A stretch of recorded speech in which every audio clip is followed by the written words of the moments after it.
আসসালামু আলাইকুম সবাইকে। কি অবস্থা সবার? আশা করি সবাই অনেক অনেক ভালো আছো।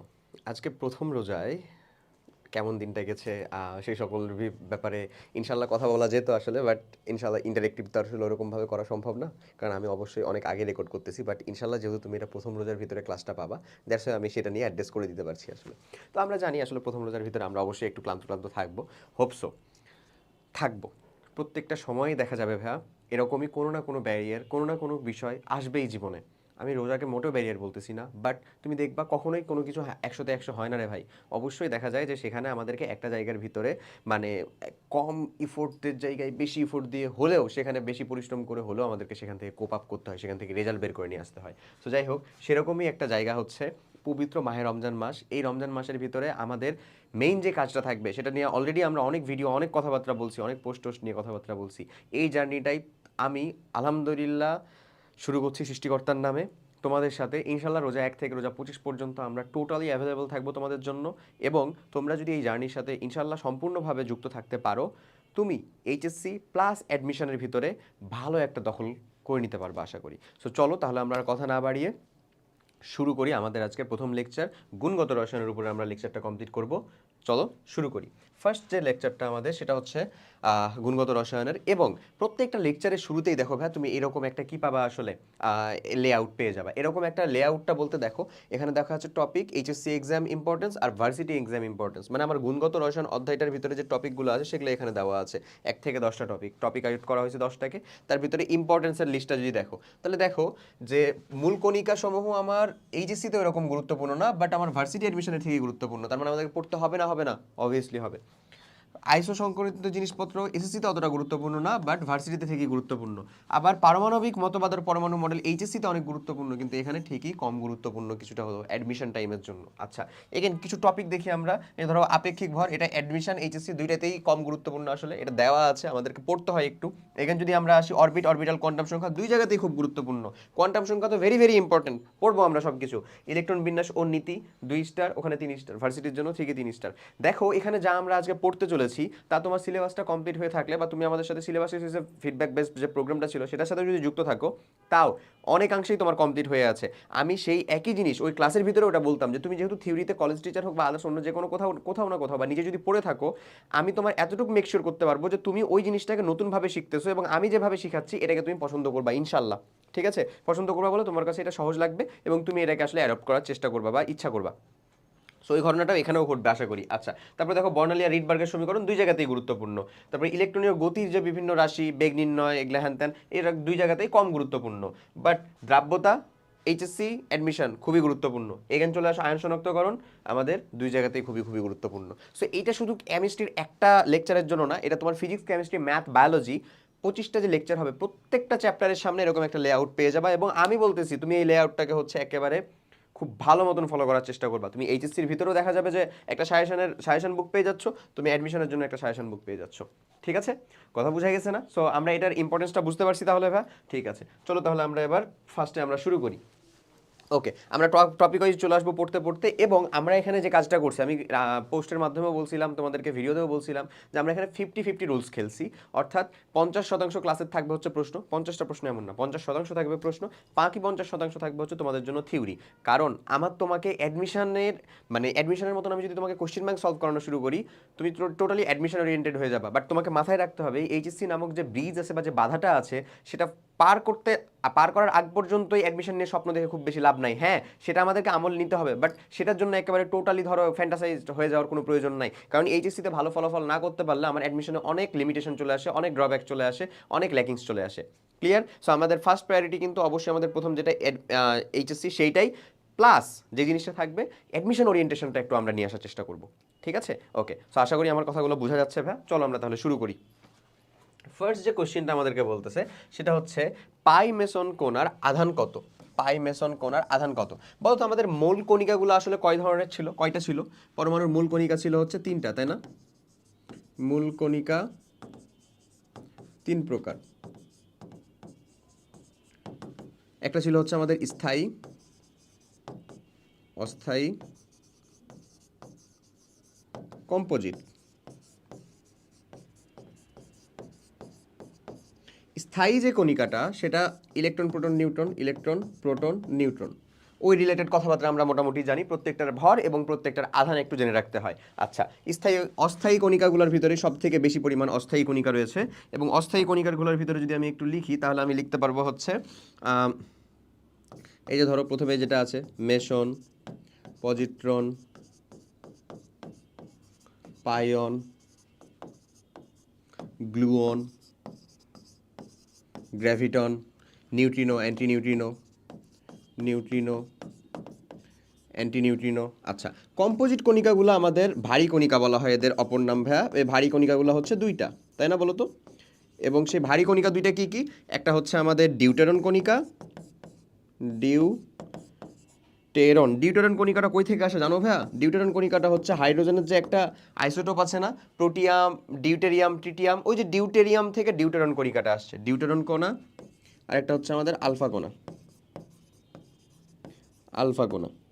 সো আমরা আলটিমেটলি এত কিছু জানার কারণটা কি? আমি এই যে একে আইডেন্টিফাই করছিলাম, আমার এটাকেই চাইছে যে মেসনেরই একটা অংশ হচ্ছে পাইমেসনের চার্জ কীরকম হয়। সো আমাদের এইচএসসি পর্যন্ত এতটা বেশি আসলে দরকার হয় না, বুঝছো? সো আমরা দেখবো আসলে যে এই পাইমেসনের চার্জ কীরকম হয়, ঠিক আছে? সো আমি যদি এটাতে দেখি, আচ্ছা সরো এটা দেখে ফেলি, এখানে আগে দেখাই ফেলি। পাইমেসন যেটা দিয়ে গঠিত, পাইমেসন মেসন কোয়ার্ক এবং অ্যান্টি কোয়ার্ক দিয়ে গঠিত। এই কয়েকটা কথা তুমি একটু ভালো করে জানবা, হ্যাঁ? কোয়ার্ক এবং অ্যান্টি কোয়ার্ক দিয়ে গঠিত, কোয়ার্ক এবং অ্যান্টি কোয়ার্ক দ্বারা গঠিত, ঠিক আছে? মেসনটা আমাদের কি? কোয়ার্ক এবং অ্যান্টি কোয়ার্ক দ্বারা গঠিত। ওকে, এই মেসনের মানে কাহিনীটা কি আসলে? এই মেসনকে ধরা হয় আমার নিউক্লিয় বলের জন্য দায়ী কণিকা, নিউক্লিয় বলের জন্য দায়ী কণিকা। আচ্ছা, এগেন আমরা এখানে আরেকটা কথা লিখবো, সেটা হচ্ছে এটা চার্জটা কেমন হইতে পারে। এর চার্জটা বা আধানটা আসলে পজিটিভ, নেগেটিভ, নিউট্রাল বা জিরো হতে পারে। এই যে এত কিছু ইনফরমেশন যদি তুমি জেনে নাও, এটাকেই বলতেছি হচ্ছে আমরা প্রি এডমিশনের পড়াশোনার মতন, ঠিক আছে? এই যে এখানে তুমি মেসন রিলেটেড এত ইনফরমেশন আসলে জেনে গেছো, হ্যাঁ? আশা করি যে তোমার এখন এইচএসসি প্লাস হচ্ছে সামনের যে অ্যাডমিশন, এই দুই জায়গার ভিতরে তুমি ভালো একটা কি দখলে নিয়ে আসতে পারবো, অন্তত মেশন রিলেটেড যে কোনো কথা। তাহলে আমরা কি বলবো, এই চার্জ আসলে কি কি হতে পারে? ধনাত্মক, ঋণাত্মক অথবা শূন্য হতে পারে। তার মানে আমাদের রাইট আনসারটা হচ্ছে ডি। ওকে, এই রকমই প্রত্যেকটা কোশ্চেনের সাথে রিলেটিভ যতটুকু থিওরি দরকার ততটুকু থিওরি আমরা দিয়ে দেওয়ার চেষ্টা করব। ওকে, শুধু এখানেই খালি শেষ করবো না, এখানে শেষ না করে আমরা এখানে আরেকটু কিছু কথাবার্তা বলে ফেলবো।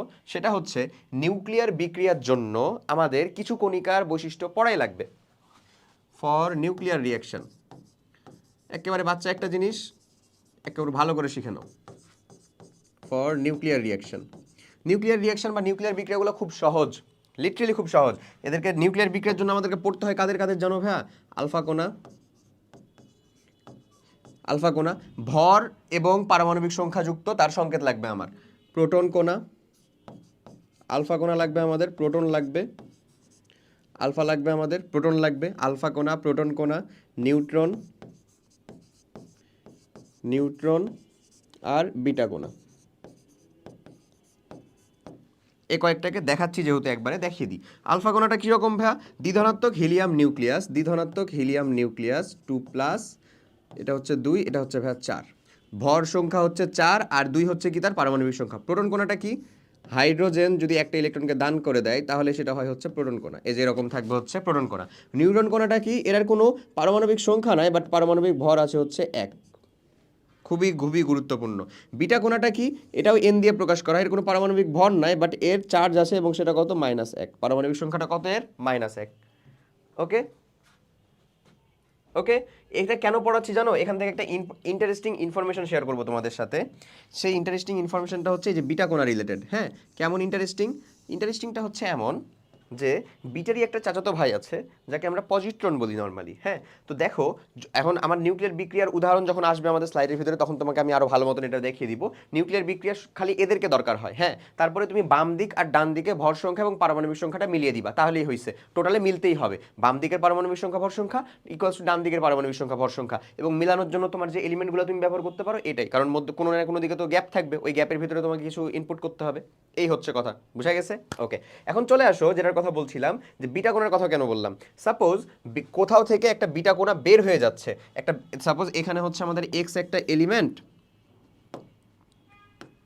ধরে নাও এখানে হচ্ছে ভাই আমাদের এক্স একটা এলিমেন্ট, যেটা হচ্ছে আমাদের এ হচ্ছে, এখানে হচ্ছে জেড, এখানে হচ্ছে এ, এরকম। এখান থেকে ধরে নাও আমাদের বিটা কোণাটা বের হয়ে যাচ্ছে, এই যে -1 0, এটা বের হয়ে যাচ্ছে, আমাদের ওয়াই তৈরি হচ্ছে ভাই। হ্যাঁ, ওয়াই তৈরি হচ্ছে ধরে নাও, এরকমটা কি হওয়া পসিবল না? Obviously possible. তুমি বলো তো ভাই, এখানে মাইনাস মাইনাস হয়ে না, যে মাইনাস মাইনাস হয়ে গেছে না, এই মাইনাসে মাইনাসে, তাহলে এখানে কি এরকমটা হয়ে যাবে না? এখানে ধরো ভর সংখ্যা এই থাকবে, এটা কত হয়ে যাবে, Z+1 এমন হয়ে যাবে না? এই যে জেড এর সাথে একটা পারমাণবিক সংখ্যা মাইনাসে মাইনাসে কত হয়ে যাবে, প্লাস হয়ে যাবে। তো আলটিমেটলি এটা এই বিক্রিয়াটার সাথে আমরা ই কি এরকম লিখতে পারি, এটাকে এ ভাই, এটাকে জেড লিখে এটাকে ধরো আমরা প্লাস এন, এটা হচ্ছে আমাদের 1, এটা হচ্ছে আমাদের 0, এরকমটা কি লিখতে পারি? আশা করি পারি। মাইনাসে মাইনাস আলটিমেটলি প্লাস হয়ে যাবে। এই যে আমি আশা করি যে একটা জিনিস পারি বললাম তোমার কাছে, এটাই তুমি ভালো করে দেখো, এরকম কোনো কোয়ান্টিটিকে তুমি উপরে পড়ছো না, পড়ো নাই। এই হচ্ছে একটা, এই হচ্ছে এমন এক, এখানে যদি 1 হয়ে যেত তাহলে এটা কিন্তু ঠিকই আমার প্রোটনকে রিপ্রেজেন্ট করতো, কারণ প্রোটনের একটা ভর আছে, বাট ভর নাই অথচ পারমাণবিক সংখ্যা পজিটিভ, এরকম পাবলিককেই বলা হয় হচ্ছে আমার ধনাত্মক চার্জযুক্ত ইলেকট্রন। কি বলা হয় বলো? কি নাম বললাম? ধনাত্মক চার্জযুক্ত ইলেকট্রন, চার্জযুক্ত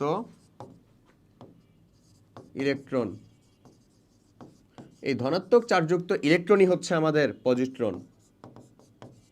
মাথায় থাকবে কথাটা, একটা এক্সট্রা ইনফরমেশন।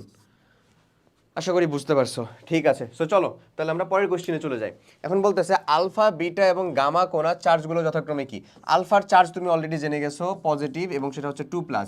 বিটার চার্জটা কি ছিল দেখো তো ভাইয়া, বিটার চার্জটা মাইনাস না, বা নেগেটিভ? নেগেটিভ। ওকে, আর গামা, গামা হচ্ছে আমাদের চার্জ শূন্য, গামা হচ্ছে মাথায় রাখবা চার্জ শূন্য। সো আমি আগের কোশ্চেনের ভিতরে যতগুলা থিওরি পড়াইছি আশা করি এটা বুঝে গেছো। সো আলফা কোণাটা আমার কোনটা? দ্বিধনাত্মক হিলিয়াম নিউক্লিয়াস, এই যে 2 4, এটা হচ্ছে আমাদের আলফা। ওকে, আলফা, এটা হচ্ছে আমাদের আলফা কোণা। ওকে, তারপরে হচ্ছে আমাদের যেটা বিটা কোণা, এই বিটা কোণা চার্জটা কিরকম? বিটা কোণাটা হচ্ছে n-1 0, এটা হচ্ছে আমাদের কি ভাই, বিটা কোণা। আর গামাটা হচ্ছে আমাদের কিরকম? এই যে n, এটাও 0 ভাই, এটাও 0, আসলে এর কোনো চার্জ নাই। ঠিক আছে, সো আলটিমেটলি আমাদের কত হবে? +2 -1 0, এমন না ভাই জিনিসটা? +2 -1 0, +2 -1 0। সো আমাদের আগের স্লাইডের ভিতরেই যেরকম পরিমাণে আমরা থিওরিটাকে এঙ্গেজ করছি, আশা করি এখান থেকে খুব সহজেই বোঝা যায় এই বিষয়টা। এখন খালি একটা জিনিস দেখা দরকার, সেটা হচ্ছে আমি যা লিখলাম তা ঠিক মতন ফুটতেছে কিনা। জাস্ট একটা সেকেন্ড।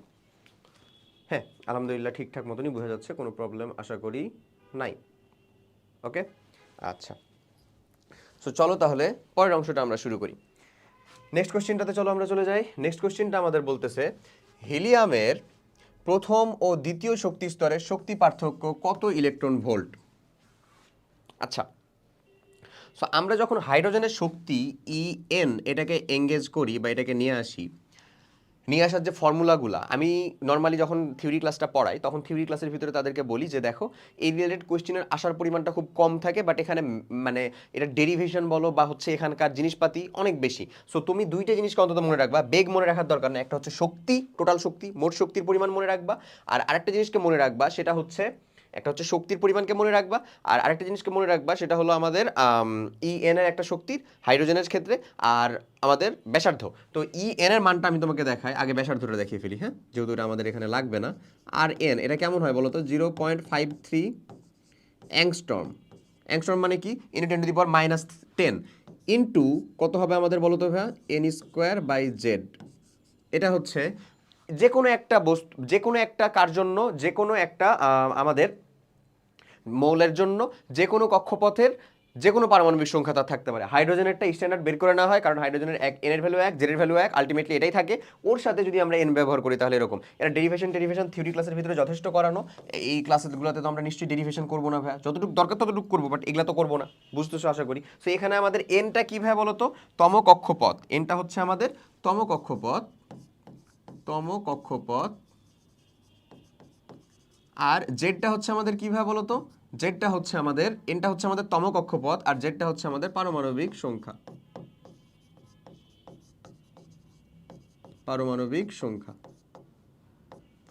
আচ্ছা। সো এই দুইটা জিনিসকে নিয়ে যদি আমি ফার্দার তোমাকে হচ্ছে একটু দেখাই, হ্যাঁ, তাহলে আমরা এখানে আরেকটা কি ই বা সূত্রের মানে শক্তির একটা ফর্মুলা দিতে পারবো।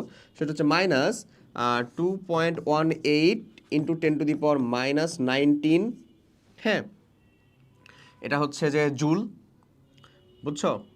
এটাকে আমরা কি বলবো, জুল, ওয়েট, এককটা হচ্ছে আমাদের জুল, ইনটু এটা হয় হচ্ছে ভাইয়া Z square by N square, এমন।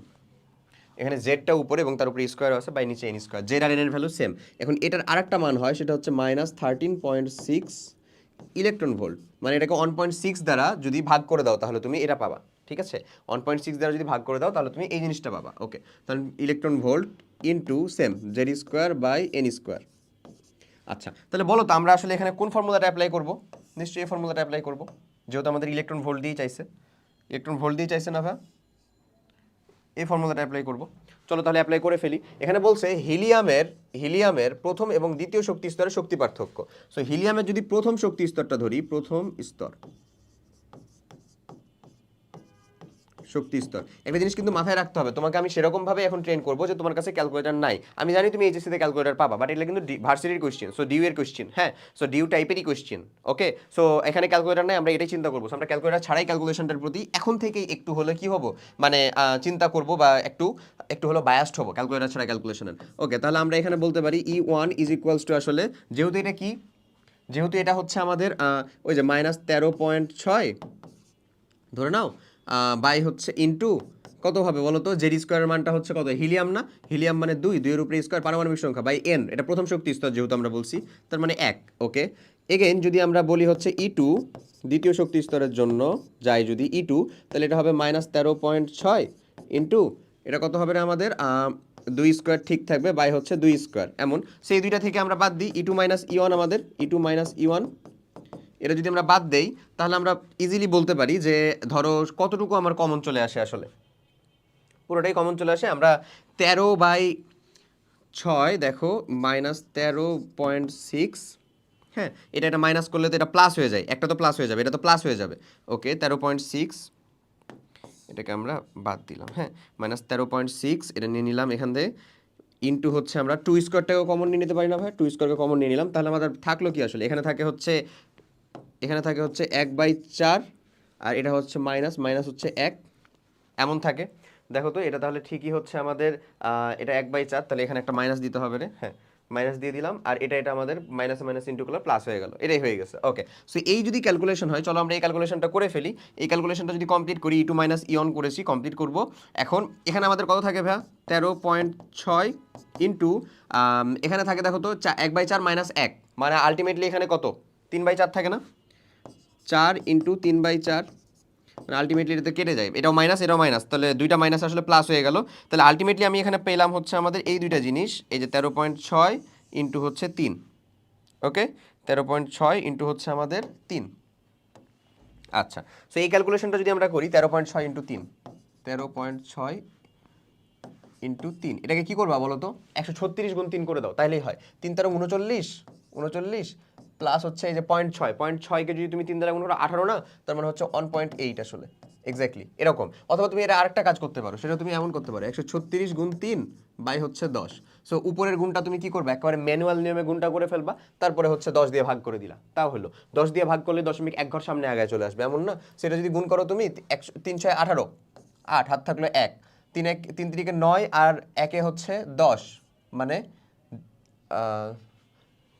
কি করতেছি, 3 6 18, আর হাতে থাকলো 1, 3 3 9, আর 1 10, হ্যাঁ থাকে 1, 3 1 3 আর 4, এমন 408 ভাগ হচ্ছে 10, হুইচ মিনস আসলে কত হয়ে যায়, এই যে 10 দিয়ে ভাগ করলে এটা কত হয়ে যাবে এখন 40.8 এমন। সো এখানে আমরা কত পাই 40.8 এমন।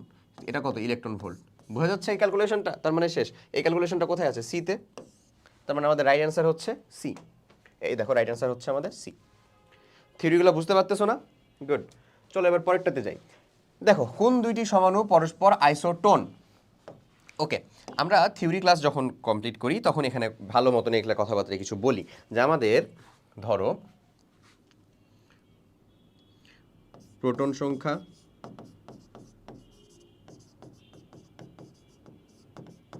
ওকে প্রোটন সংখ্যা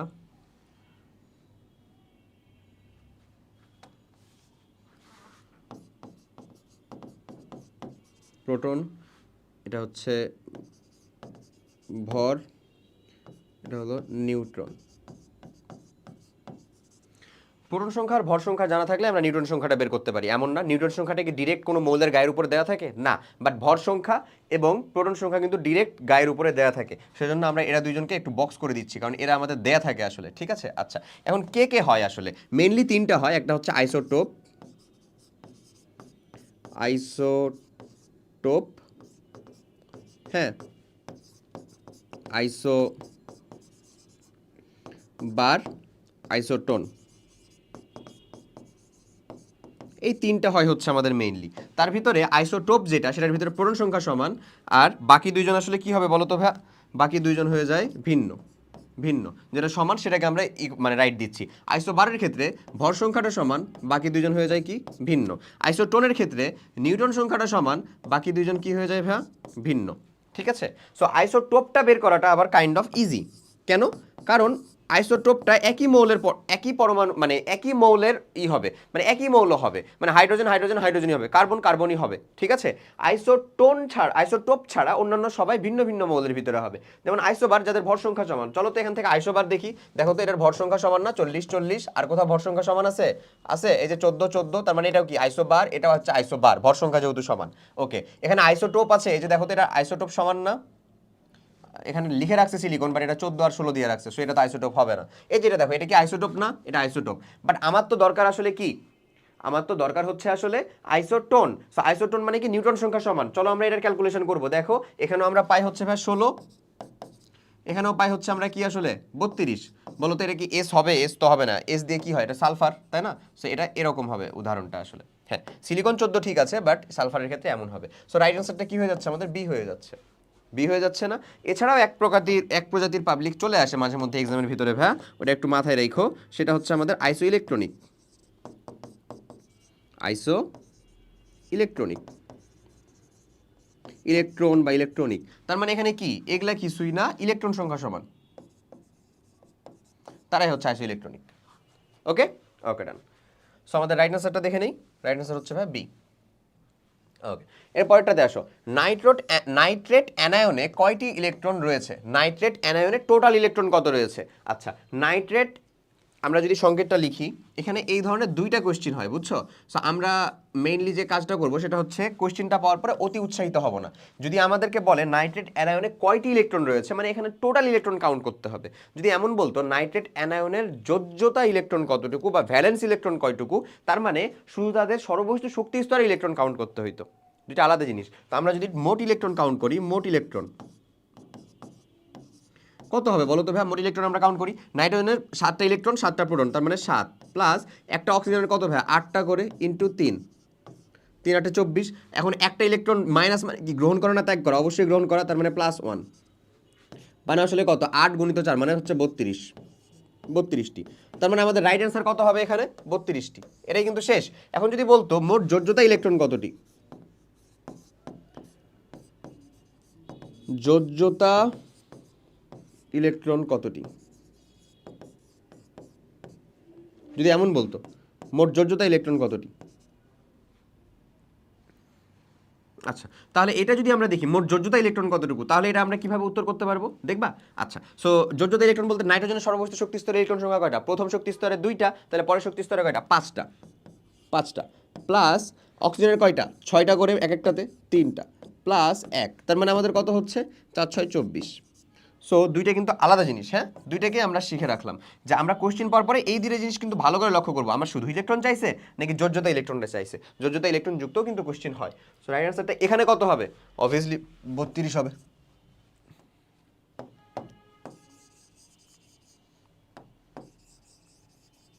ওকে ওকে, চলো তাহলে আমরা উত্তরটা দেখে ফেলি 32।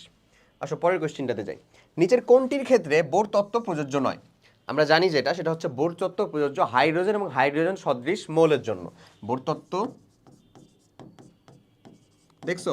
তো তুমি একটু এই যে এখন থেকে যদি এগুলা আসলে দেখে রাখো তাহলে তুমি নিজেই বুঝতে পারবা যে আসলে অ্যাডমিশনে নিশ্চয়ই মানে আকাশ থেকে কোশ্চেন করে না বা উদ্ভট কোনো জায়গা থেকে কোশ্চেন করে না। এই যে এগুলো কিন্তু অ্যাডমিশনের প্রশ্ন, এগুলো একটা আমি তোমাকে হচ্ছে এখানে একটা স্লাইডের ভিতরে বোর্ড কোশ্চেন দেখাবো না, সবই হচ্ছে অ্যাডমিশনের কোশ্চেন। আমি শুধু তোমাকে ওই যে প্রথমে লেআউটটা দেখাই দিছি, ওই লেআউট থেকে কোনটার গুরুত্ব কতটুকু এবং এটার জন্য রিলেটিভ থিওরি, যে থিওরিটা আবার তোমার মানে এইচএসসিতে লাগবে, ওটা বুঝিয়ে দিব। তো এখানে দেখো বোর তত্ত্ব, তাহলে চলে আসো আমরা যদি বলি যে বোর তত্ত্ব প্রযোজ্যতা, বোর তত্ত্বের প্রযোজ্যতা আসলে কি? বোর তত্ত্ব প্রযোজ্য হাইড্রোজেন এবং এর সদৃশ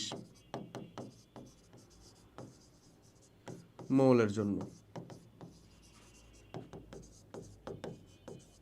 হাইড্রোজেন এবং এর সদৃশ মৌলের জন্য। সো হাইড্রোজেন মৌল মানে কি? এইচ, ঠিক আছে। হাইড্রোজেন সদৃশ মৌল মানে কি? হাইড্রোজেনের মতন অবস্থা থাকবে যার, যেমন হিলিয়াম হইলে তার হিলিয়ামটাকে অবভিয়াসলি এইচ প্লাস হইতে হবে, তাহলে সেখানে একটা ইলেকট্রন, এখানেও কয়টা ইলেকট্রন? একটা ইলেকট্রন। এখানে যদি আমি এমন করি লিথিয়াম, তাহলে কত হতে হবে? সেটা 2+, তাহলে সেখানেও একটা ইলেকট্রন। তারপরে যদি আমরা এমন করি বেরিলিয়াম, তাহলে সেখানে কত হতে হবে বলো? 3+, তাহলে সেখানেও কয়টা ইলেকট্রন? একটা ইলেকট্রন অবশিষ্ট আছে। সো এমন টাইপের গুলার জন্য আসলে কি এটা প্রযোজ্য, বুঝছো? তাহলে এখানে দেখো তো ভাইয়া, হাইড্রোজেন হ্যাঁ এর জন্য প্রযোজ্য, এটা আবার কেমন? এইচ প্লাসের জন্য কি প্রযোজ্য? এখানে তো কোনো ইলেকট্রনই নাই, তার মানে এর জন্যই তো প্রযোজ্য না। তাহলে প্রযোজ্য নয় কার জন্য? অবভিয়াসলি উত্তরটা হচ্ছে আমাদের বি। এই দেখো হিলিয়াম প্লাস এর জন্য প্রযোজ্য, লিথিয়াম 2+ এর জন্য প্রযোজ্য। আমাদের রাইট উত্তরটা কোনটা? Helium plus. দেখো তো আমাদের সঠিক উত্তরটা বোঝা গেছে কোনটা হচ্ছে তাহলে? Helium plus. বুঝতে পারতেছো না? তো ভাইয়া আশা করি দেখতেই পাচ্ছ, তো আমাদের সঠিক উত্তরটা এটা। চলো আমরা নেক্সট কোশ্চেনের দিকে চলে যাই। আচ্ছা, নেক্সট যে কোশ্চেনটা আছে এটা একটা ম্যাথমেটিক্যাল কোশ্চেন এবং যথেষ্ট গুরুত্বপূর্ণ। বলতেছে বোরের তত্ত্ব অনুসারে হাইড্রোজেনের দ্বিতীয় শক্তি স্তরের ব্যাসার্ধ এবং শক্তি হলো যথাক্রমে কত কত। খুবই ভালো কথা। সো আমরা দ্বিতীয় শক্তি স্তরের যেটা ব্যাসার্ধ সেটা পার্টটা আসলে জানি, সে পার্টটা আসলে জানি না। আমাদের দ্বিতীয় শক্তি স্তরের ব্যাসার্ধ ক্যালকুলেশনের জন্য যেটা আমাদের দরকার, যেহেতু এটা হাইড্রোজেনের বলছে না, তার মানে এখানে আমার জেড এর ভ্যালুটা কত হবে বলো তো? 1। আর এন এর ভ্যালুটা কত বলছে? দ্বিতীয় শক্তি স্তর, দ্যাটস ওয়াই 2। তার মানে R2 ইজ ইকুয়ালস টু আসলে 0.53 ইন্টু আমাদের এন স্কোয়ার বাই জেড, মানে হচ্ছে 2 স্কোয়ার বাই হচ্ছে আমাদের জেড মানে 1 এমন। সো আমরা বলতে পারি 0.53 ইন্টু হচ্ছে আমাদের কত বলো তো? 4 এমন। 0.53 ইন্টু 4, এটা যদি ক্যালকুলেশন করো তুমি তাহলে আসলে কত করতে পারো? এটাই তো ক্যালকুলেশন করতে হবে। এটা কিন্তু অ্যাংস্টর্মে আসবে। কত আসবে ভাই? অ্যাংস্টর্মে আসবে। দেখো এই উত্তরগুলো প্রত্যেকটাই ফার্স্ট অফ অল এটাতে অ্যাংস্টর্মে দেওয়া, সরি অ্যাংস্টর্মে দেওয়া, অ্যাংস্টর্মেই দেওয়া, অ্যাংস্টর্ম এককেই দেওয়া। সো আমরা অ্যাংস্টর্ম এককেই রাখতে পারি। আচ্ছা, সো 0.53 যদি তুমি গুণ করো তাহলে কত আসবে বলো তো? তুমি এরকম করতে পারো 53 গুণিত 4 বাই হচ্ছে 100। সো 53 গুণিত 4 করাটা আমাদের জন্য খুব সহজ। 4×5 হচ্ছে 200, আর আমাদের 4×5 হচ্ছে 200, আর 3×4 হচ্ছে 12। সো 212 ভাগ হচ্ছে 200, তার মানে হচ্ছে 212 ভাগ হচ্ছে 100, হুইচ ইজ অ্যাকচুয়ালি 2.12। তাহলে আমরা এখানে কিন্তু বলতে পারি 2.12 অ্যাংস্ট্রম। তার মানে আমরা রাইট অ্যান্সারের ক্ষেত্রে এটাও বলতে পারি আবার রাইট অ্যান্সারের ক্ষেত্রে আমরা এইটাও বলতে পারি, দুইটাই বলতে পারি। সো দেখো তো আমরা কি একটা অ্যাংস্ট্রম উত্তর করেই কি উত্তরে চলে যেতে পারবো? উত্তরটা হচ্ছে না। এটাই হচ্ছে এই কোশ্চেনটা কিন্তু ডিউ এর, ইভেন এই ডিউ এর কোশ্চেনটা আমার বেলায় আসছিল। সো দেখো এখানে এটাও আছে, এইটাও আছে, দেখছো? তো 0.53 এখানে আমরা কিছুটা এলিমিনেট করতে পারবো, যে এটা তো আমার উত্তর হবে না, কারণ 0.53 যদি হইতো তাহলে তার সাথে 4 গুণ করা লাগতো, ওটা তো নাই এখানে, তার মানে এটা হবে না। বাট এটা তো হওয়ার মতন যোগ্যতা রাখে। 0.53 ইন্টু 4 এর যেটা গুণফল এটাই দেওয়া আছে না এখানে। আবার এখানে দেখো 2 গুণিত 0.53, মানে এটা উত্তর হবে না। কত হবে আসলে? 4 গুণিত 0.53। বাট এই যে পরেরটা দেখো 4 গুণিত 0.53, তার মানে তো উত্তর হওয়ার যোগ্যতা কেও রাখে, এও রাখে। উত্তর হওয়ার যোগ্যতা আসলে এও রাখে। সো এবার তাহলে আমাদেরকে কোন ক্যালকুলেশনে চলে যেতে হবে? সিম্পল, আমাদের এবার শক্তি ক্যালকুলেশনে চলে যেতে হবে। শক্তি বলছে না, শক্তি। তাহলে দ্বিতীয় শক্তি স্তরের শক্তি, যেহেতু হাইড্রোজেনের ক্ষেত্রে এই ভ্যালুটা এরকম, তাহলে ই এর মানটা আমরা আসলে এখানে কিন্তু সবগুলো আর্ক পরমাণু দেওয়া আছে, তাহলে আর্ক পার পরমাণুতে দেওয়া আছে। সো আমরা ওই ক্যালকুলেশনে চলে যাব। আসলে আমরা জুল পার পরমাণুতে 2.18 জুল ছিল, আর আমরা জানি 1 জুল সমান হচ্ছে 10⁻⁷ আর্ক, ঠিক আছে, 10⁻7 আর্গ। হ্যাঁ, জুল হচ্ছে আমাদের বড় ইউনিট, আর আর্গ হচ্ছে ভাই আমাদের ছোট ইউনিট। আর্গ হচ্ছে সিজিএস ইউনিট আসলে। ঠিক আছে, চলো আমরা আগে দেখে ফেলি। EN ইজ ইকুয়ালস টু আমরা কত বলতে পারি তাহলে, 2.18 মাইনাস অবভিয়াসলি থাকবে ইনটু আমরা Z square by N square, এরকমই বলবো না আমরা, কত বলবো, Z square by N square এমন ছিল। সে এন স্কোয়ার মানে কত, 1/4। এখন এটা হচ্ছে আমাদের জুলে। ঠিক আছে, সো ইন্টু 10⁻, -19 কে বলবে, ইন্টু 10⁻−19, এটা হচ্ছে আমাদের জুলে। এখন জুল সমান আমি তো বললামই, 1 জুল সমান কত, 10⁻7 আর্গ, মানে এটার সাথে 10⁻7 গুণ করে দিলে আমার আর্গে চলে আসবে আর কি। ঠিক আছে, সো 10⁻7 গুণ করলে কিন্তু দেখো এরকম একটা নাম্বারের কাছাকাছি তুমি পাবা। এখন আগে এই যে 2.18কে চলো আমরা আগে ভেঙে ফেলি, এটাকে আগে ক্যালকুলেশন করে ফেলি 2.18কে দিয়ে। সো 2.18টা যেটাকে আমরা করতে পারি, এটাকে 218 নিয়ে নিই। হ্যাঁ, বাই হচ্ছে আমরা এটাকে কত বলবো, 100 নিলাম, যেহেতু 100 দ্বারা ভাগ করলে 218 হয়ে গেল, এটা হচ্ছে 4। সো এই ভাগটা আমরা প্রথমে কমপ্লিট করে ফেলবো, তাহলে এটা কিন্তু আমাদের একেবারে প্রিসাইজ ক্যালকুলেশন হয়ে যাবে। ঠিক আছে, সো আমরা যদি 4 দিয়ে 218কে ভাগ দিই ভাইয়া, কত হয় বলো তো, 4 5 20, কত থাকে রে, 1 8, তাহলে 4 4 16, 2, তাহলে একটা দশমিক নাও, তাহলে শূন্য পাবা তুমি, 4 5 20, 2, ব্যাস শেষ। সো তাহলে এই যদি ক্যালকুলেশন হয়, তাহলে আমরা পাই হচ্ছে 54.5 ভাগ হচ্ছে আমাদের 100, 54.5 ভাগ 100, 54.5 বাই হচ্ছে আমাদের 100 ইন্টু 10⁻−19 ইন্টু 10⁻7 আর্গ পার মলিকুল, এমন বলতে পারি নিশ্চয়ই। ক্লিয়ার? সো এই যে এই ক্যালকুলেশনটাকে কত বলতে পারি আমরা, 0.545 ইন্টু 10⁻, এই যে 19 আর 7কে যদি ক্যালকুলেশন করো, কত হবে, 12 -12 আর্গ, এমন। ঠিক আছে না? আচ্ছা, সো যদি এই যদি আমার ক্যালকুলেশন হয় -12.54 ইন্টু -12, আচ্ছা এটা হচ্ছে একটু 10⁸8 নট 7 রে, ভুল করলাম কেন, 10⁸8 যদি করে দিই তাহলেই হয়ে যায় এটা, তাহলে এটা হচ্ছে 10⁸8, তাহলে 10⁸8 আর 19 কত হয়, -11, এত আর্গ পার মলিকুল, এমন না জিনিসটা? তাহলে এটার সাথে রাইট অ্যান্সার বা রিলেভেন্ট উত্তর কোনটা দেখতেছো তুমি, বি এর এটা, দেখো তো, বুঝতে পারতেছো কি, বি এর এটা না? তাহলে আর্গ পার পরমাণু। সো আমরা এখানে এই জিনিসটাও লিখে ফেলবো, সেটা হচ্ছে 1 জুল ইজ ইকুয়ালস টু আসলে কত, 10⁸8 আর্গ, সরি অ্যাপোলোজাইজিং, আমাদের 10⁸8 আর্গ। ওকে, এই জিনিসটা ওকে ডান। তাহলে আমাদের রাইট অ্যান্সারটা তাহলে কোনটা হচ্ছে, এটা কি আর হচ্ছে, নিশ্চয়ই না, নিশ্চয়ই না। ঠিক আছে, আর 2.18 এর সাথে তো 2 গুণ না, কত আসলে বলো তো ভাই, 2.18 এর সাথে 1/4 গুণ বা 4 দিয়ে ভাগ, এমন। সো এটা আমার এলিমিনেটেড হয়ে যাচ্ছে, রাইট অ্যান্সার হচ্ছে আমাদের বি। দেখো সঠিক উত্তর হচ্ছে আমাদের বি। বলো ক্যালকুলেশনগুলো বুঝে যাচ্ছে, পারবো তো? ওকে, পরেরটা দেখি। এবার রিটেন পার্টের ভিতরে চলে আসো, কারণ আমাদের ভার্সিটির ভিতরে বিশেষ করে ডিউতে রিটেন পার্ট আছে এবং সেটা খুবই গুরুত্বপূর্ণ, এবং রিটেন পার্টের ভিতরে একটা ভালো মার্ক কন্টিনিউ আসলে আমাদেরকে করতে হবে। ঠিক আছে, ওকে, সো এখানে দেখো আমি রিটেনগুলো সব কিছু একেবারে ইন ডিটেলস না লিখে আমি তোমাকে ভালো মতন বোঝানোর মতন করে লিখে দিচ্ছি। দেখো কি বলে, বোর পরমাণু মডেল অনুযায়ী হাইড্রোজেন মৌলের বিকিরণ বর্ণালী উৎপত্তি চিত্রের সাহায্যে দেখাও। হাইড্রোজেন পরমাণুর ক্ষেত্রে যেটা আমাদের বিকিরণ বর্ণালী তৈরি হবে, বিকিরণ বর্ণালী কখন তৈরি হবে, এটা চিত্রটা দেখানোর কাহিনী হচ্ছে, জাস্ট তুমি একটা জিনিস ভালো করে মেকশিওর করবা, যেটা আসলে শোষণ বর্ণালী না হয়ে বিকিরণ বর্ণালী হচ্ছে। বিকিরণ বর্ণালী মানে কি, নিশ্চয়ই শক্তিটা মানে উচ্চ শক্তি স্তর থেকে সে নিম্ন শক্তি স্তরে আসতেছে, এমন না কাহিনীটা, এমন। সো আমি যদি এটাকে বলে দিই যে এটা হচ্ছে আমাদের হাইড্রোজেন, হ্যাঁ, এবং আমাদের ইলেকট্রনগুলোকে যদি আমরা হোয়াইট দিয়ে দেখাই, সেই যে ইলেকট্রন, এটা আমাদের বিকিরিত হয়ে প্রথম শক্তি স্তরে আসলো, এটা হচ্ছে আমাদের দ্বিতীয় শক্তি স্তর, এটা হচ্ছে আমাদের প্রথম শক্তি স্তর। ওকে, সো বিকিরিত হয়ে যদি দ্বিতীয় শক্তি স্তরে আসে, তাহলে নিশ্চয়ই এখানে যে একটা, এটার যে শক্তি হচ্ছে আমাদের E2, এটার শক্তিটা হচ্ছে আমাদের E1 প্রথম শক্তি স্তরের। সো আমরা অবভিয়াসলি বলবো একটা ডেল ই এর ভ্যালু আছে, এই ডেল ইটা মানে কত আমাদের, E2 minus E1, which is actually H new, যেটাকে আমরা বলতে পারি HC বাই ল্যামডা। সো তাহলে আমরা এখান থেকে যে জিনিসটা পাই, একটা শক্তির পার্থক্যের দরুন একটা ল্যামডার ভ্যালু পাই। সো এই ল্যামডার মানটা যদি আমাদের 380 থেকে 780 ন্যানোমিটারের ভিতরে হয়, তাহলে সেটা আমাদের দৃশ্যমান অঞ্চলের ভিজিবল। ইভেন এটা যদি নাও হয়, তাও সেটা একটা বর্ণালী সৃষ্টি করছে, এবং এইখানে কি দেখো তো, এটা কি শক্তি বিকিরণ না, শক্তি বিকিরিত হয়ে বর্ণালী, বিকিরণ বর্ণালী। সো সো এই হচ্ছে আমাদের মেইনলি এটার একটা উত্তর। এটা হচ্ছে কি আমাদের কয়ের উত্তর, বোঝা গেছে? ওকে, সো যদি একই কোশ্চেনের জন্য আমরা যদি ক্ষয়ের ভিতরে যাই, হাইড্রোজেন পরমাণুর বিকিরণ বর্ণালীর 5টি বর্ণালী সারির নাম লিখতে হবে। লাইম্যান, বামার, পাস্টেন, ব্র্যাকেট, ফুন বা ফান্ড এবং হামফ্রিস। আমরা 6টাই বলে দিলাম ধরো, সো আমরা 5টা লিখে ফেলি। লাইম্যান, পারবো না বলো? ইজি। লাইম্যান, বামার, পাস্টেন, ব্র্যাকেট, ফুন্ড বা ফান্ড। অলরেডি 5টা হয়ে গেছে, আর একটা লাস্টেরটা কি আসলে বলো তো? হামফ্রিস। সো এই হচ্ছে আলটিমেট ঘটনা। এবার দেখো বোর মডেলের দুটি সীমাবদ্ধতা লিখো। বোর মডেলের দুইটা যদি সীমাবদ্ধতা লিখি সেটা আমরা আসলে এখানে লিখতে পারি। বলো তো বোর মডেলের দুইটা সীমাবদ্ধতা আমরা কি কি লিখবো? প্রথমত এক হচ্ছে যে তার অরবিটাল সমূহের বা কক্ষপথের ত্রিমাত্রিক বিন্যাস সম্পর্কে কোনো উল্লেখ নাই। কক্ষপথের ত্রিমাত্রিক বিন্যাস সম্পর্কে, কক্ষপথ উনি বলছেন, বাট ত্রিমাত্রিক বিন্যাস যে ইলেকট্রন আসলে কীরকম ভাবে থাকবে, হ্যাঁ, তো ত্রিমাত্রিক বিন্যাস, মাত্রিক বিন্যাস, তোমরা বেশ কয়েকটাই জানো আসলে বিন্যাস সম্পর্কে উল্লেখ নাই। এবং এছাড়াও আমরা আর কি কি বলতে পারি ভাইয়া? ত্রিমাত্রিক বিন্যাস সম্পর্কে উল্লেখ নাই, এটা একটা জিনিস।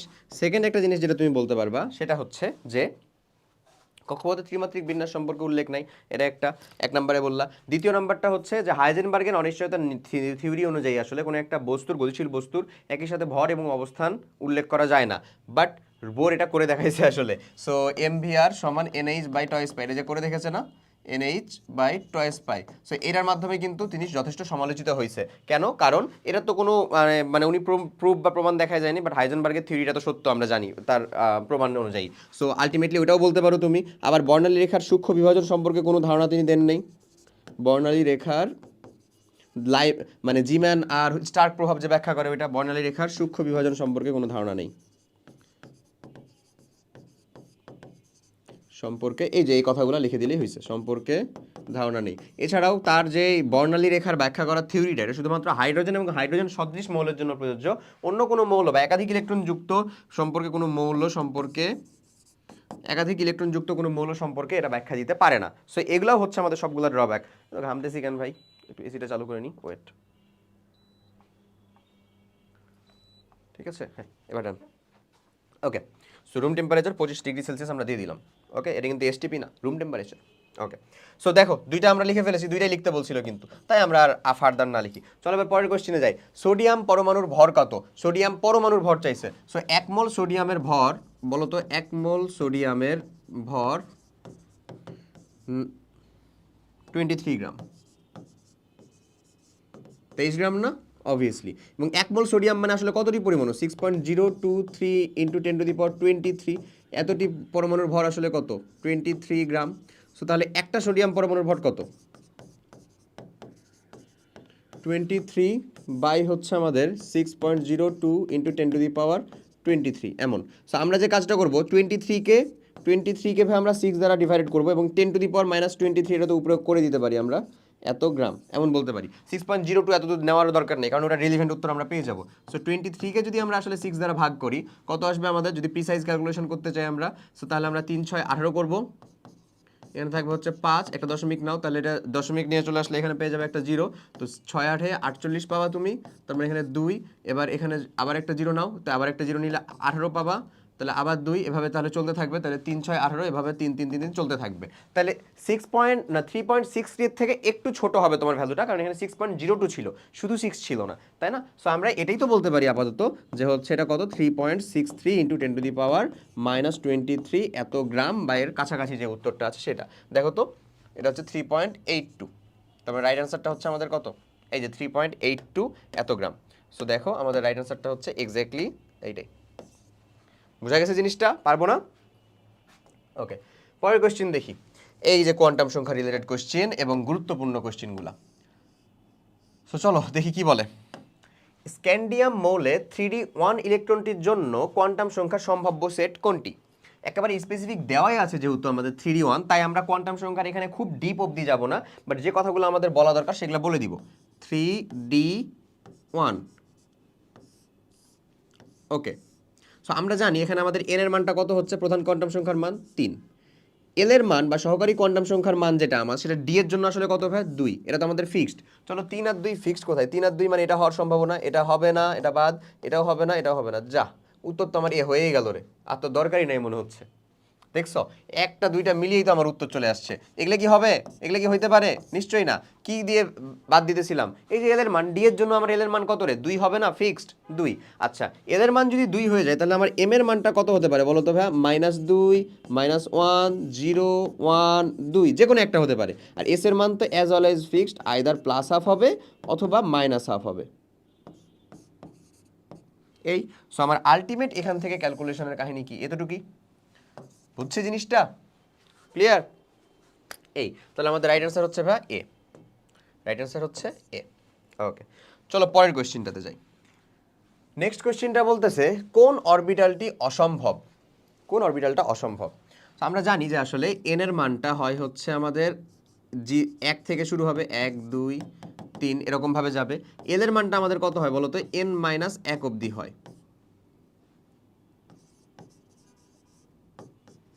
এমন না? n-1 অবধি হয়।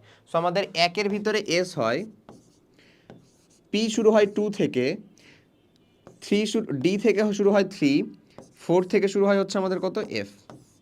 এটা হচ্ছে এদের সবগুলার মিনিমাম ভ্যালু, সবগুলার কি ভ্যালু, মিনিমাম স্টার্টিং ভ্যালু।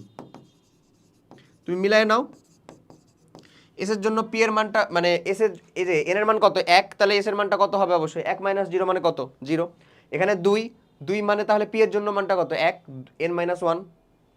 এল 3, 3 - 1, ডি এর মান জন্য 2, এল এর মান, এফ এর ক্ষেত্রে 3, মিলায় নাও, মিলে যাবে। সো তাহলে 2p yes it's possible, 3d possible, 4f possible, but 3f is not possible. So আমাদের রাইট অ্যান্সারটা হচ্ছে ডি, রাইট অ্যান্সার হলো ডি।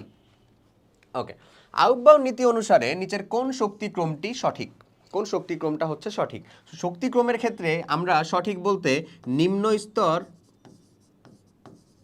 নিম্ন শক্তির স্তর কোনটা, নিম্ন স্তর, নিম্ন স্তর হলো যার n+l এর মান কম। নিম্ন শক্তি স্তর কি, যার n+l এর মান কম। আর n+l যাদের সমান, n+l সমান হলে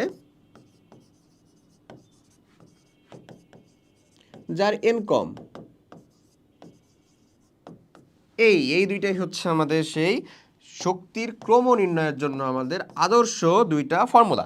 এক হচ্ছে কি আমাদের নিম্ন স্তর হচ্ছে যার n+l এর মান কম, আর 2 আমরা বলতে পারি n+l এর মানটা যদি সমান হয়ে যায় তাহলে যার n এর মানটা কম সেটাই হবে হচ্ছে আমাদের কি, শক্তি স্তর তার কম। ওকে, সো আমরা যদি একটু দেখি তাহলে দেখো এখানে শক্তি বেশি স্তরটা দেওয়া আছে। হ্যাঁ, 4s এর থেকে কোনটি সঠিক, যেহেতু বলছে 4s এর থেকে 3dটা বেশি শক্তি, মানে বেশি শক্তির, অবভিয়াসলি বেশি শক্তির না, 4s এর জন্য তো ইলেকট্রন আগে ঢোকে, যেহেতু এটা কম শক্তির। বা এখানে n+l এর মানটা কত হবে আমাদের দেখে নিই আমরা, n+l এর মান হবে হচ্ছে আমাদের এখানে 4, এখানে হবে কত 5, এখানে হবে কত 5, এবং দুইটাই যেহেতু 5, 3d আর 4p, 3d আর 4p এর ভিতরে 5 দুইটাও হলে মানে শক্তি কার কম আসলে, 4p এর বেশি, কারণ এর n এর মানটা বেশি। তার মানে এটাই তো আমাদের সঠিক, এই তো সঠিক।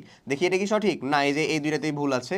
দেখি 4d আর 5s এর ভিতরে যদি আমরা দেখি, 5s আর 5p, 4d আর 5s এর ভিতরে আসলে এর তো মান হচ্ছে 6, বাট এর তো হচ্ছে কত, এই দুইটাতে ভুল, 5। এই 5s আর 5p আর 5d এর ভিতরে দেখি 5p আর 4d এর ভিতরে এটা ভুল দেওয়া আছে। তার মানে রাইট অ্যান্সার হচ্ছে আমাদের এ, সঠিক উত্তর হচ্ছে এ।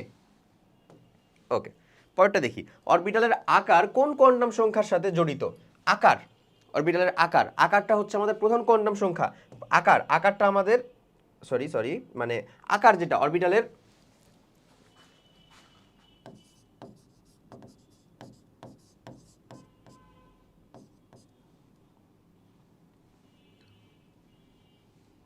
ত্রিমাত্রিক বিন্যাস, চলো এটা দেখে ফেলি আমরা, ত্রিমাত্রিক বিন্যাস এবং হচ্ছে ঘূর্ণন। হ্যাঁ, এটা হচ্ছে আকৃতি, আকার। আসলে আকার দিয়ে তো না, এই আকার আর আকৃতিটাকে ভাইয়া এক সময় একই জায়গার ভিতরে দেখানো হয়। আকার, আমি তোমাকে দুইটাই উত্তর বলে রাখতেছি, হ্যাঁ ওই জন্যই আমরা বলতেছিলাম। আর এটা হচ্ছে সাইজ আসলে, বুঝছো? তো সাইজ দিয়ে যেটা দেখা হয় সেটা হচ্ছে প্রথম কোয়ান্টাম সংখ্যা n, আকার আকৃতি যেটা দেখা হয় সেটা হচ্ছে l, ত্রিমাত্রিক বিন্যাস দিয়ে যেটা দেখা হয় সেটা হচ্ছে m, আর ঘূর্ণন যেটা দিয়ে দেখা হয় সেটা হচ্ছে আমার স্পিন সংখ্যা s। সো আলটিমেটলি এটা হচ্ছে সহকারী কোয়ান্টাম সংখ্যা বা l, এটাই সত্য আসলে, কারণ n দিয়ে আসলে আকার আকৃতিটা বোঝায় না, n দিয়ে আসলে কি বোঝায় জানো? সাইজ। যেমন আমি যদি বলি 1s, তাহলে 1sটা যদি আমাদের এরকম হয় রে ভাইয়া, তাহলে আমাদের 2s হবে হচ্ছে অবভিয়াসলি এর থেকে বড়, 3s হবে হচ্ছে এর থেকেও বড়। সো এটা হচ্ছে আমাদের যদি 1s হয়, এটা হবে হচ্ছে 2s, এটা হবে হচ্ছে 3s। বলো তো তিনটারই তো আমাদের n এর মান আলাদা আলাদা, তো n এর মান দিয়ে কি তাদের আকারটা পরিবর্তন হচ্ছে? মানে এই যে আকারের আকৃতিটা কি পরিবর্তন হচ্ছে? তিনটাই তো গোলাকারই আছে, আছে না?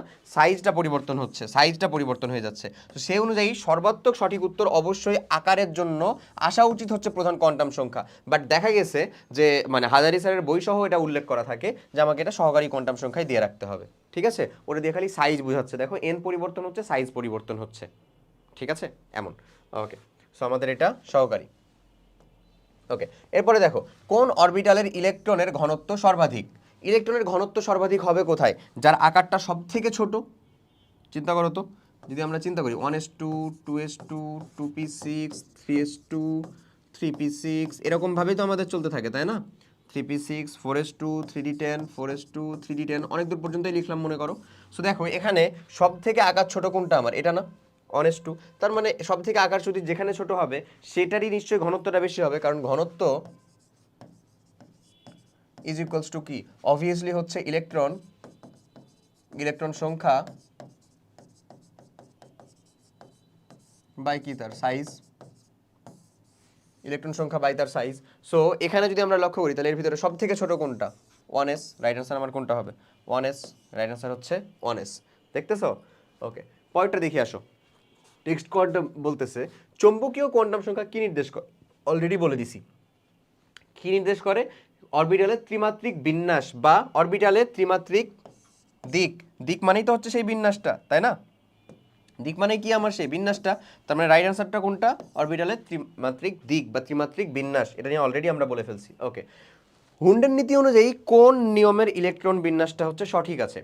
দেখো এখানে যদি ভালো করে লক্ষ্য করো তাহলে দেখতে পাবা 1s2, 2s2, 2p2, বাট এখানে জেড এর ভ্যালুটা 0 নিশ্চয়ই না, একটা একটা করে নিশ্চয়ই ইলেকট্রন যাবে, তার মানে নিশ্চয়ই এটা ভুল।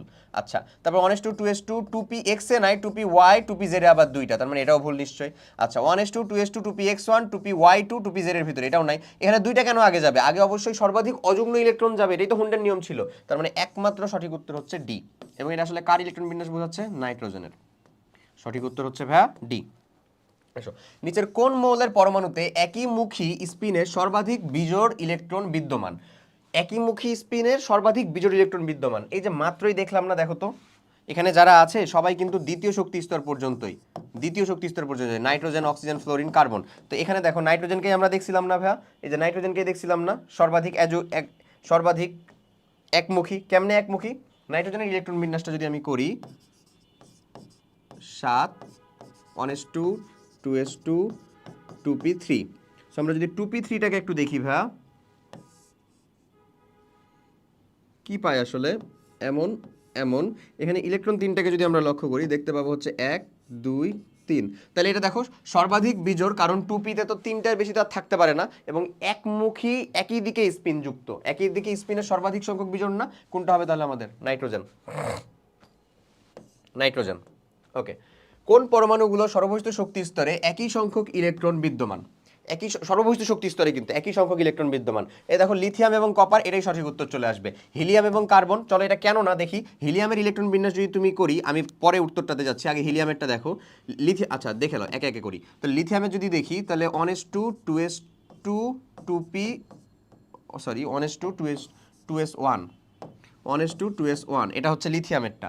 যদি কপারেরটা করি তাহলে পাবো হচ্ছে 1s2, 2s2, 2p6, 3s2, 3p6, 4s1, 3d10 একবারে করলাম, ঠিক আছে, আহ্বান নীতি বাদ দিয়ে। সর্বোচ্চ শক্তি স্তর এখানে কোনটা? এটা। এখানে কোনটা? এটা।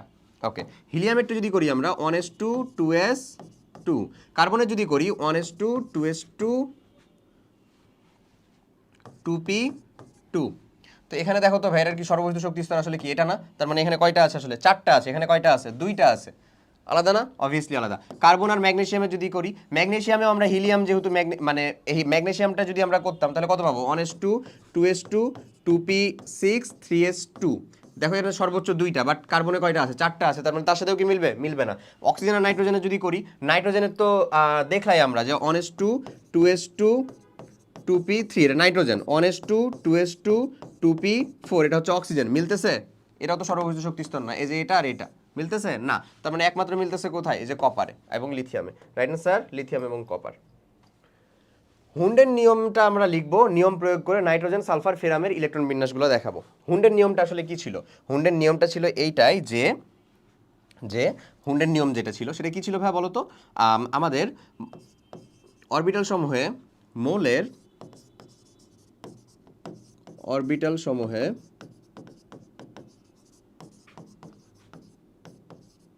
ইলেকট্রন এমনভাবে প্রবেশ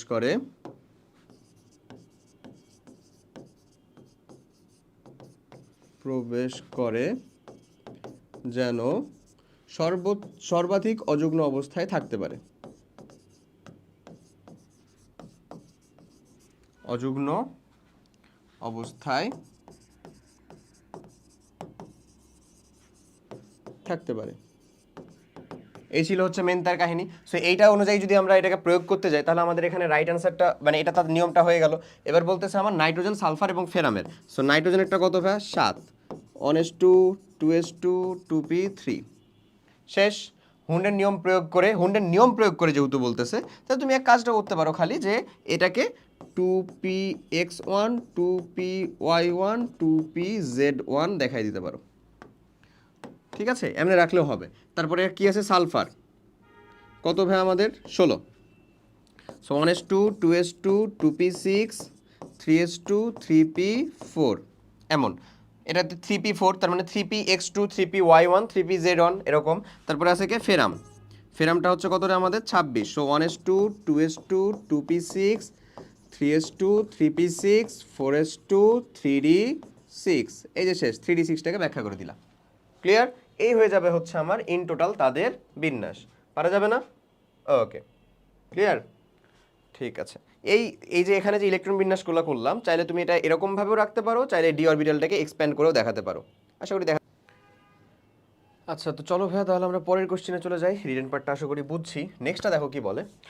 আচ্ছা, এবার আমরা বর্ণালী এবং লিডবার্গ সমীকরণ সংক্রান্ত প্রবলেমগুলো সলভ করব। হাইড্রোজেনের পারমাণবিক রেখা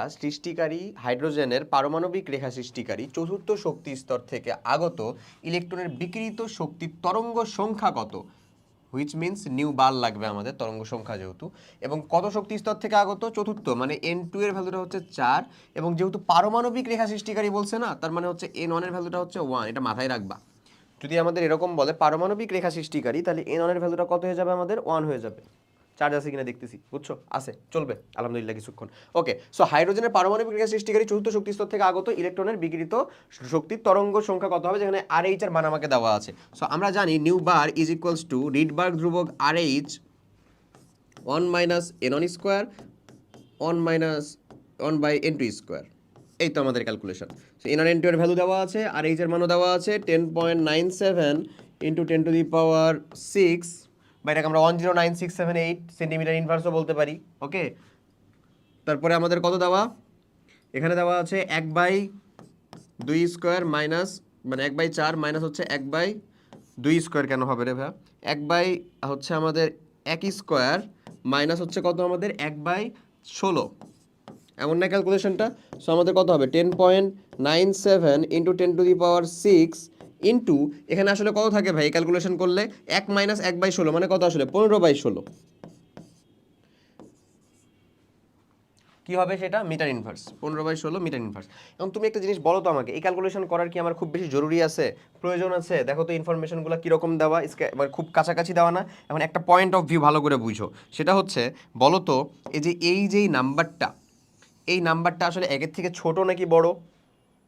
15/16 অবশ্যই আমার 1-এর থেকে একটু ছোট, লেস দ্যান 1.099 এরকম কিছু একটা হবে, তাই কি হবে না?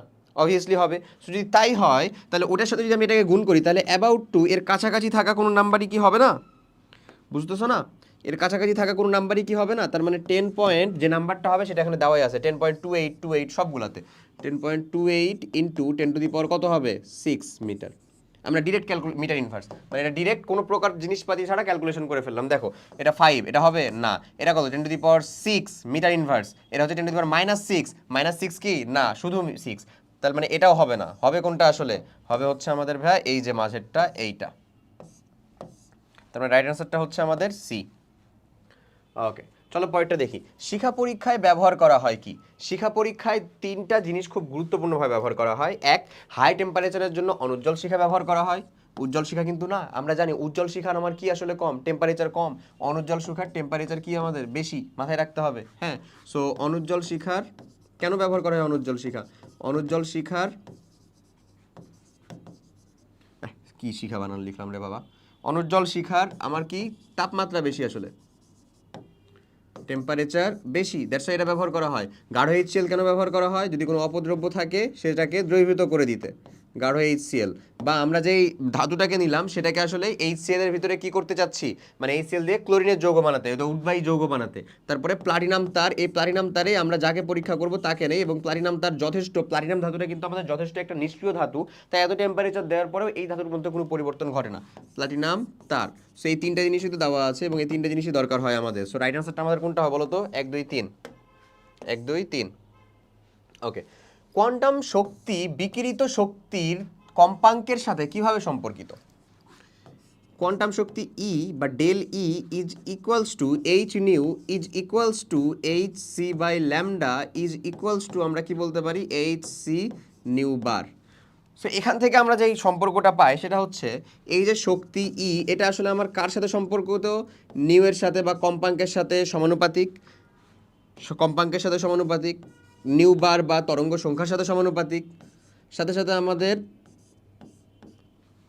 তরঙ্গ দৈর্ঘ্যের সাথে ব্যস্তানুপাতিক। আমার তো সম্পর্ক চাইছে শক্তিটা কম্পাঙ্কের সাথে কেমন, সমানুপাতিক।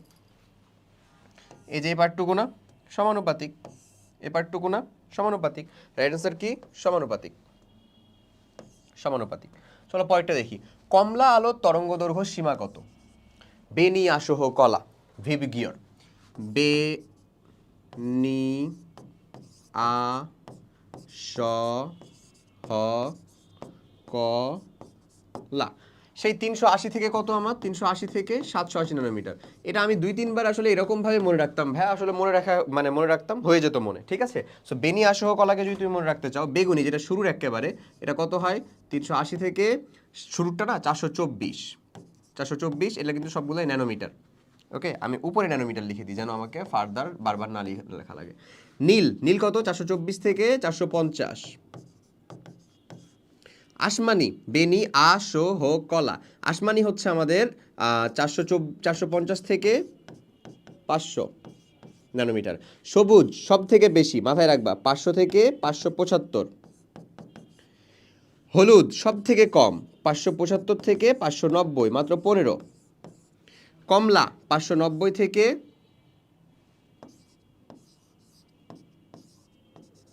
630। লাল 630 থেকে বা 624 থেকে 630, 624 এরকম বলে 780। এই হচ্ছে আমার রেঞ্জ। সো কমলার রেঞ্জটা আমাদের কত হচ্ছে তাহলে? এরকম না, এরকম। সো এই যে 590 থেকে আমাদের, এটাই কি একমাত্র রিলিভেন্ট উত্তর আসে না? বুঝছো? 630, 625, 624 যেরকম বলছিলাম, এই যে রিলিভেন্ট। ওকে, এরপরে দেখো, রিডবার্গ ধ্রুবক RH হলে হাইড্রোজেন পরমাণুর বর্ণালীতে বামাস সিরিজের জন্য সর্বনিম্ন তরঙ্গ সংখ্যার রশ্মি বিকিরিত হয় কত? এই যে খুব গুরুত্বপূর্ণ একটা কোয়েশ্চেন। এটা হচ্ছে আমরা একাডেমিকে যখন পড়াই তখন বর্ণালীর যে আমরা বর্ণালীকে যে 4টা ভাগে ভাগ করি তার মধ্যে 4th টাইপ, এটা হচ্ছে বর্ণালীর 4th টাইপ এবং সব থেকে কমপ্লেক্স টাইপ বলতে পারো। বাট ম্যাথটা কমপ্লেক্স, উত্তরটা কমপ্লেক্স না, উত্তরটা খুব সহজ, খালি বুঝতে হয়।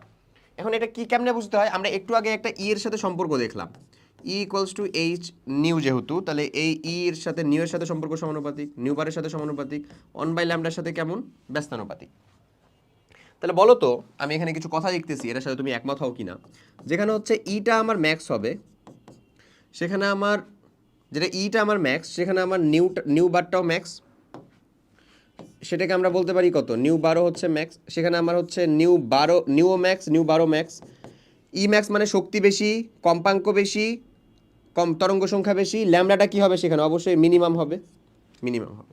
আর ধরে নাও আরেকটা যদি আমি বলি হচ্ছে ই মিনিমাম যদি হয় ভাইয়া, সেখানে আমার কি হবে বলো তো, নিউ 12 মিনিমাম হবে, নিউও মিনিমাম হবে, নিউ 12 মিনিমাম হবে। আচ্ছা, আর ল্যামডাটা আমার কি হবে, ম্যাক্সিমাম হবে। এই না সম্পর্কের কাহিনীগুলা, অবভিয়াসলি এই। এখন এখন আমাদের এন অনের ভ্যালু বলে দিছে হচ্ছে হাইড্রোজেন পরমাণুর বর্ণালীতে বামাস সিরিজের, মানে এন অনের ভ্যালু আমাকে বলে দিছে হচ্ছে 2, N2 এর ভ্যালুটা কত?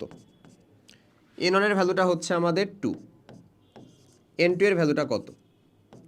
এটার জন্য একটা হবে, এটার জন্য একটা হবে। একটা হবে হচ্ছে এক্স্যাক্ট তার পরেরটাই, মানে একটা হবে হচ্ছে উত্তর 3, আর একটা হবে হচ্ছে ইনফিনিট। কোনটারটা কখন সেটা আমরা করব। সেটার জন্য এই যে শর্ত, সেটাই হচ্ছে এই যে সর্বনিম্ন অথবা সর্বোচ্চ এবং তরঙ্গ সংখ্যা বা হ্যান ত্যান বা যে কোনো কিছু একটা কন্ডিশন থাকবে। তো তুমি আমাকে বলবা যেটা উত্তর, সেটা হচ্ছে ধরো আমি হাইড্রোজেন পরমাণুর একটা ড্র করি। এখানে ধরো আমরা হাইড্রোজেন পরমাণু ড্র করতে চাচ্ছি। হ্যাঁ, ধরো না ভাই, এরকমভাবে আমরা হাইড্রোজেন পরমাণুটাকে ড্র করতে চাচ্ছি, ঠিক আছে? ধরো এমনি করতে চাচ্ছি। ওকে, সো ধরে নাও এখন এই যে এটা হচ্ছে আমাদের হাইড্রোজেন পরমাণু, এটা হচ্ছে আমাদের সেই দ্বিতীয় শক্তি স্তর হচ্ছে এইটা। হ্যাঁ, তো এখন বলো যে ইলেকট্রন দুই জায়গা থেকে আসতে পারে, এক্স্যাক্ট তার পয়েন্টটা থেকে আসতে পারে এখানে, ওকে। আবার ইলেকট্রন আসতে পারে হচ্ছে অসীম দূরত্ব, N2 এর মানটা হচ্ছে অসীম, আর এখানে N2 এর মানটা কত, N1 + 1, মানে তার পরের শক্তি স্তর থেকেই, বুঝছো? আর অসীম দূরত্ব থেকে ইলেকট্রন এসে থাকতে পারে হচ্ছে এখানে। তুমি বলো তো, অসীম দূরত্ব থেকে আসতে বেশি শক্তি লাগবে নাকি এক্স্যাক্ট তার পয়েন্টটা থেকে আসতে বেশি শক্তি লাগবে? কোথা থেকে বেশি শক্তি লাগবে? উত্তরটা অবশ্যই আসা উচিত যে ভাই যেখানে অনেক দূরত্ব, অনেক দূর থেকে আসছে সেখানে বেশি শক্তি লাগবে। এক্স্যাক্টলি এটাই হয়।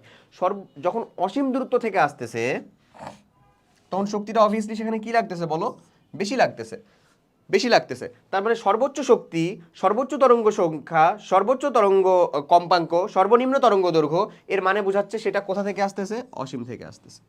তার মানে তোমাকে এখানে সর্বনিম্ন তরঙ্গ সংখ্যা দেওয়া আছে না, তো এখানে সর্বনিম্ন তরঙ্গ সংখ্যা দেওয়া থাকুক, সর্বোচ্চ শক্তি দেওয়া থাকুক, সর্বোচ্চ কম্পাঙ্ক যাই দেওয়া থাকুক না কেন, তুমি তো নিশ্চয়ই এই চারটা অথবা এই চারটার ভিতরে যে কোনো একটা দেওয়া থাকবে। এটা আসলে কোনটা দেওয়া, সর্বনিম্ন তরঙ্গ সংখ্যা না? তার মানে এটা আসলে কি, এই যে এটা দেওয়া না, যাই দেওয়া থাকুক, সর্বোচ্চ উমুক সর্বনিম্ন উমুক, এই আটটার ভিতরেই থাকবে না? যেটাই থাকুক না কেন তুমি সুন্দর মতন সেটাকে শক্তিতে কনভার্ট করে ফেলবা, যে শক্তিটা আমার কি সর্বোচ্চ নাকি শক্তিটা আমার সর্বনিম্ন। শক্তিটা যদি আমার সর্বোচ্চ হয় তার মানে সেটা কই থেকে আসতেছে, অসীম থেকে আসতেছে। আর শক্তিটা যদি আমার সর্বনিম্ন হয় তাহলে এক্স্যাক্ট তার পরেরটা থেকে আসতেছে। ক্লিয়ার? তার মানে শক্তিটা যেখানে সর্বোচ্চ সেখানে হচ্ছে ইনফিনিটি, শক্তিটা যেখানে সর্বনিম্ন সেখানে হচ্ছে N1 + 1। বলো জিনিসটা বোঝা গেছে? আশা করি এরকমভাবে পড়লে বুঝবা, কি ভুলারও কোনো চান্স নাই, ঠিক আছে? তো যদি এই হয়ে থাকে তাহলে বলো তো, আমার তো এই থিওরিটা বলছে সর্বনিম্ন তরঙ্গ সংখ্যা মানে কি, সর্বনিম্ন শক্তি। সর্বনিম্ন শক্তি মানে N1 এর মান যদি আমার 2 হয় তাহলে N2 এর মানটা কত হবে, 3। সো আমাদের সর্বনিম্ন তরঙ্গ সংখ্যাই চাইছে। সো তরঙ্গ সংখ্যায় যদি আমাদের চাই, চলো আমরা তরঙ্গ সংখ্যা ক্যালকুলেশন করে ফেলি। সো তরঙ্গ সংখ্যা নিউ বার = কত হবে আমাদের, RH 1 মাইনাস আমাদের কত, 2 স্কোয়ার মাইনাস হচ্ছে আমাদের 3 স্কোয়ার। তার মানে আমরা বলতে পারি RH = এটা কত হবে আমাদের ভাই, 36। সো তাহলে এখানে পাবো হচ্ছে আমরা 9 - 5, সরি 9 - 5 কেমনে রে বাবা, 9 - 4, বাট আসলে হবে হচ্ছে 5 RH বাই হচ্ছে আমাদের 36। সো তুমি এবার রাইট আনসারটা দেখো তো ডান দিকে এটা আছে কিনা, যেহেতু নিউ বারের মানই চাইছে, সো নিউ বারের মানটাই হবে 5/36 RH। রাইট আনসারটা হচ্ছে বি। ক্লিয়ার? পারা যাবে কিনা? শেষ। ওকে, পরেরটা দেখি। হাইড্রোজেন পারমাণবিক বর্ণালীর পাশ্চেন সিরিজের জন্য কোনটি সঠিক? তার মানে পারমাণবিক বর্ণালী মানে হচ্ছে, এটা অবশ্যই দৃশ্যমান কনসেপ্টটা তোমাকে নিয়ে আসতে হবে, এটা দৃশ্যমান হচ্ছে। এবং পাশ্চেন সিরিজ, লাইম্যান, বামার, পাশ্চেন মানে 3। N1টা কি আমাদের, N1 এর ভ্যালু, N এর ভ্যালু 1 হুইচ মিন্স লাইম্যান, 2 বামার, তারপরে 3 পাশ্চেন। এই তো পাশ্চেন পেয়ে গেছি আমরা। সো পাশ্চেন থেকে, পাশ্চেনে আমার আসতেছে কোথা থেকে বলো তো, N2 এর মানটা, N2 এর মানগুলো কোথায় হবে, 4 5 6 হ্যান ত্যান যেখান থেকে পারুক আসতেছে। সো N1 এর মানটা কত হবে, অবশ্যই 3। 1 2 3 থেকে আসতেছে না, এই যে 4 5 থেকে আসতেছে, তার মানে সি। রাইট অ্যান্সারটা হচ্ছে সি। পরেরটা দেখি, জাল কারেন্সি নোট শনাক্তকরণে ইউভি রশ্মির ভূমিকা ব্যাখ্যা করো। এটা আমাদের একটা জগন্নাথ ইউনিভার্সিটিতে আসা কোশ্চিন, ওই যে যখন বাচ্চাকালে জগন্নাথ আলাদা আলাদা ছিল ভাই, তখন থেকে আসা একটা কোশ্চিন। তো জগন্নাথ ইউনিভার্সিটিতে আসা কোশ্চিনটা হচ্ছে জাল কারেন্সির নোট শনাক্তকরণে ইউভি রশ্মির ভূমিকা ব্যাখ্যা করবো। সো ইউভি রশ্মির জাল কারেন্সির ভিতরে নর্মালি আমার যে সকল হচ্ছে আসল কারেন্সি বা রিয়েল কারেন্সি, যারা কারেন্সি নোট, রিয়েল কারেন্সি নোটের ভিতরে ফসফোর ফ্লোরোসেন্স নামক কিছু থ্রেড থাকে। ফসফোর ফ্লোরোসেন্স পদার্থের কিছু থ্রেড থাকে। ফসফোর ফ্লোরোসেন্স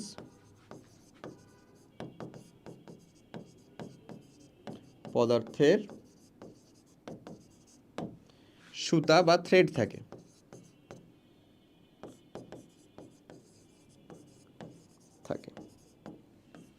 যা জাল কারেন্সি বা জাল নোটের ভিতরে দেওয়া সম্ভব হয় না। সেই ফসফোর ফ্লোরোসেন্স যে পদার্থটা আছে তার আবার একটা স্পেশাল গুণ আছে। সেই স্পেশাল গুণটা হচ্ছে এরা আসলে কি করতে পারে ভাই, এরা কম তরঙ্গ দৈর্ঘ্য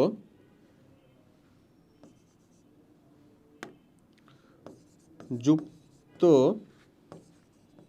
শক্তিটা শোষণ করে শক্তি যদি শোষণ করে তার মানে শক্তি কমে গেল। তো যদি শক্তির মানটা কমে যায় তাহলে ল্যামডার মানটা কি হয়ে যাবে, বেড়ে যাবে। এবং ল্যামডার মানটা বেড়ে গিয়ে কম তরঙ্গযুক্ত তো অবশ্যই ছিল, আমার ইউভিটা কি কম তরঙ্গযুক্ত না? সো ইউভি থেকে ল্যামডার মানটা যদি একটু বেড়ে যায় তাহলে সেটা কোথায় চলে আসে বলো তো, ভিজিবল রে বিকিরণ করে। এরা আসলে কারা, ফসফোর ফ্লোরোসেন্সরা। তো এই ফসফোর ফ্লোরোসেন্স আসলে জাল নোটে দেওয়া সম্ভব হয় না। জাল নোটে ওই থ্রেড আমার কি হয়, থাকে না, দেয়া পসিবল না। এজন্যই কিন্তু টাকার দামটাও বেশি, বুঝছো?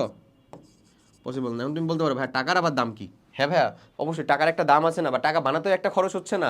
টাকা তো নিজেই হচ্ছে একটা দামি জিনিস, মানে দামি জিনিস বলতে এটা দিয়েই তুমি কোনো কিছু পারচেস করতে পারবা, হিসাবটা এরকম। বাট ওটা বানাতেও তো একটা খরচ হচ্ছে, সেটা কি টাকার দামের ভিতরে ইনক্লুড নাকি ইনক্লুডেড না? চিন্তা করে তো, অবশ্যই ইনক্লুডেড। সো এই হচ্ছে মেইন আমার কাহিনী। ওকে, যে আমি একটা আলোক রশ্মি ফেললাম যেটা আমি দেখতে পাচ্ছি না, কারণ সেটা কম তরঙ্গ দৈর্ঘ্যের, আমরা 380 থেকে 780 তো দেখতে পাবো এমন। সো ওটা যেটা ফেললাম ওটা কিছুটা সে শোষণ করলো। কে শোষণ করলো? ওই যে ফসফোর ফ্লোরোসেন্স পদার্থ। ও যদি শোষণ করে তারপরে যেটা বিকিরণ করবে, শোষণ করার পরে যেটা বিকিরণ করবে সেটা কি অবশ্যই কম শক্তির হবে। কম শক্তি মানে তরঙ্গ দৈর্ঘ্য তার বেশি হয়ে গেছে, তার মানে সে ভিজিবল রেতে চলে আসবে এমন। ওকে, চলো পরের কোশ্চেন দেখি। হাইড্রোজেন পরমাণুতে তৃতীয় কক্ষপথের ইলেকট্রনের শক্তি প্রথম কক্ষপথের শক্তির কত গুণ? মানে গুণ টুন নিয়ে আমার হিসাব করছে। তো চলো আমরা যদি দেখি তৃতীয় কক্ষপথের শক্তি E3 ইজ ইকুয়ালস টু আমাদের কত হবে, ধরে নাও এটা হচ্ছে আমাদের E1 যে শক্তিটা, ইনটু কত বলতে পারি হাইড্রোজেন পরমাণুর জন্য, তার মানে জেড এর ভ্যালুটা কত আমাদের 1, শুধু এন এর ভ্যালু নিয়ে ক্যালকুলেশন, তার মানে শুধু হচ্ছে 1/3² বা 1/9। আর তৃতীয় কক্ষপথের শক্তি প্রথম কক্ষপথের শক্তির E1 ইজ ইকুয়ালস টু তো আমাদের ডিরেক্ট E1, তাহলে 1/9 কত, E1 এর কত গুণ রে ভাইয়া, 1/9 গুণ না? E1 ইন্টু কত হচ্ছে আমাদের 1/9, এখান থেকে তো উত্তর চলে আসে আমাদের 1/9। তাহলে রাইট অ্যান্সার কত হবে আমাদের 1/9, সঠিক উত্তরটা 1/9। হাইড্রোজেন সদৃশ বেরিলিয়াম 3+ আয়নের দ্বিতীয় কক্ষপথের ব্যাসার্ধ কত? বেরিলিয়াম 3+ আয়নের জন্য আমাদের দ্বিতীয় কক্ষপথের ব্যাসার্ধ E2, সরি ব্যাসার্ধ রে ভাইয়া R2 0.53 ইন্টু অ্যাংস্ট্রম, এটা অবশ্যই অ্যাংস্ট্রমটা দিয়ে দাও, অ্যাংস্ট্রম ইন্টু হচ্ছে আমাদের কত বলো তো, n²/z। সো n² এর মানটা কত হচ্ছে এখানে, এখানে যেহেতু বেরিলিয়াম তার মানে এর পারমাণবিক সংখ্যাটা মানে দ্বিতীয় কক্ষপথ মানে n এর মানটা হচ্ছে আমাদের 2 আর z এর মানটা হচ্ছে আমাদের কত ভাই 4। সো দেখো আলটিমেটলি কাটাকাটি হয়ে যাচ্ছে, 0.53 অ্যাংস্ট্রম ইন্টু হচ্ছে 2² হচ্ছে 4, সো এটা তো কাটাকাটি হয়ে যায়, তার মানে 0.53 অ্যাংস্ট্রমই থাকতেছে, পারা যায় না? 0.529 অ্যাংস্ট্রম বা সি। পরেরটা, নিচের কোন জোড়া যৌগে সমায়ন প্রভাব বিদ্যমান? সমায়ন প্রভাব বা কমন আয়ন ইফেক্টটা কি? সমায়ন প্রভাব হচ্ছে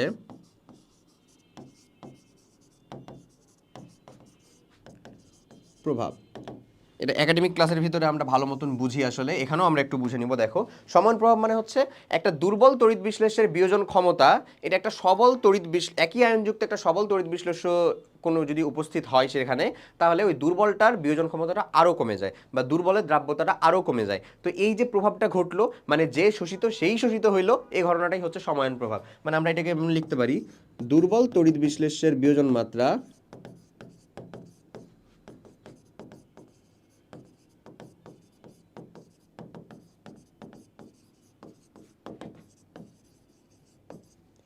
তাপমাত্রা কোনো সমায়নযুক্ত সবল তড়িৎ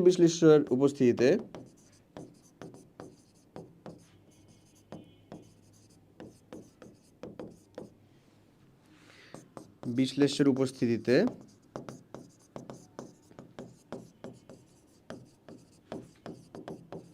হ্রাস পাওয়ার ঘটনা, হ্রাস পাওয়ার যে ঘটনা সেটাই হচ্ছে আমাদের কি সমায়ন প্রভাব।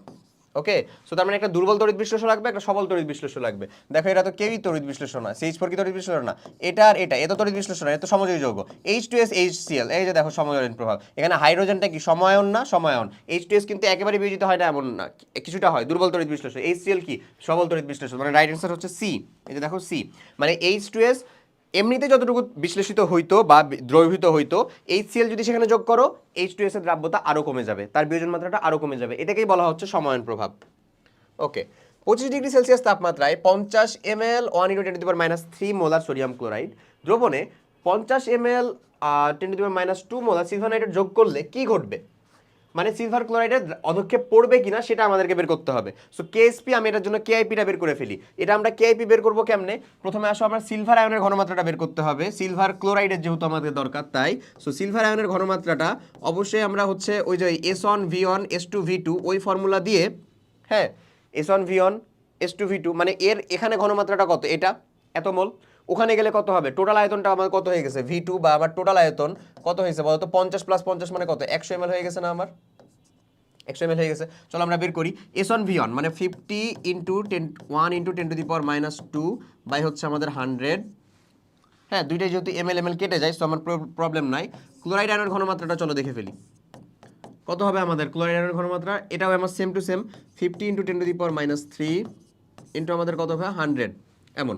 সো আমাদের কেআইপি সিলভার ক্লোরাইডের জন্য কেআইপির মানটা কি হবে, সিলভার আয়নের ঘনমাত্রা ইন্টু ক্লোরাইড আয়নের ঘনমাত্রা এমন হবে। সো এই যেই কাহিনীটা, এটা কত বলতে পারি আমরা, 50 × 10⁻² বাই 100 ইন্টু 50 × 10⁻³ বাই হচ্ছে আমাদের 100। সো আসো আমরা কিছু কাটাকাটি করি, এটা কাটি, এটা কাটি, এই যদি আমরা কেটে ফেলি তাহলে 25 × 10 100, 25 ভাগ হচ্ছে 100, এরকম বলতে পারি না আমরা, 25 এখানে কত 100, 100 মানে হচ্ছে অলরেডি 10⁵, 5 এর সাথে আরও 10⁻7, ওকে, আর এটাকে আমরা আরও বলতে পারি 2.5 × 10⁻6, এক ঘর এদিকে নিয়ে চলে আসছি যেহেতু, ঠিক আছে, এটাকে আমরা কি বলবো, তার দ্রাব্যতা। সো আমরা যদি দেখি তার আসলে দ্রাব্যতার গুণফলটা কত ছিল বলতো, 1.8 × 10⁻10। তো আমরা এখানে স্পষ্ট দেখতে পাচ্ছি যে KIP is greater than KSP. কার মানটা বড় রে, কেআইপি এর মানটা বড় না, তার মানে অবশ্যই এখানে কি হয়ে যাবে, অধক্ষিপ্ত হয়ে যাবে, বা আমরা বলতে পারি সিলভার ক্লোরাইড এর অধক্ষিপ্ত হবে, বি। রাইট অ্যান্সারটা কোনটা হবে, বি, সিলভার ক্লোরাইড কি হয়ে যাবে, অধক্ষিপ্ত হয়ে যাবে। দেখো সঠিক উত্তর সিলভার ক্লোরাইড অধক্ষিপ্ত হবে, বুঝা গেছে।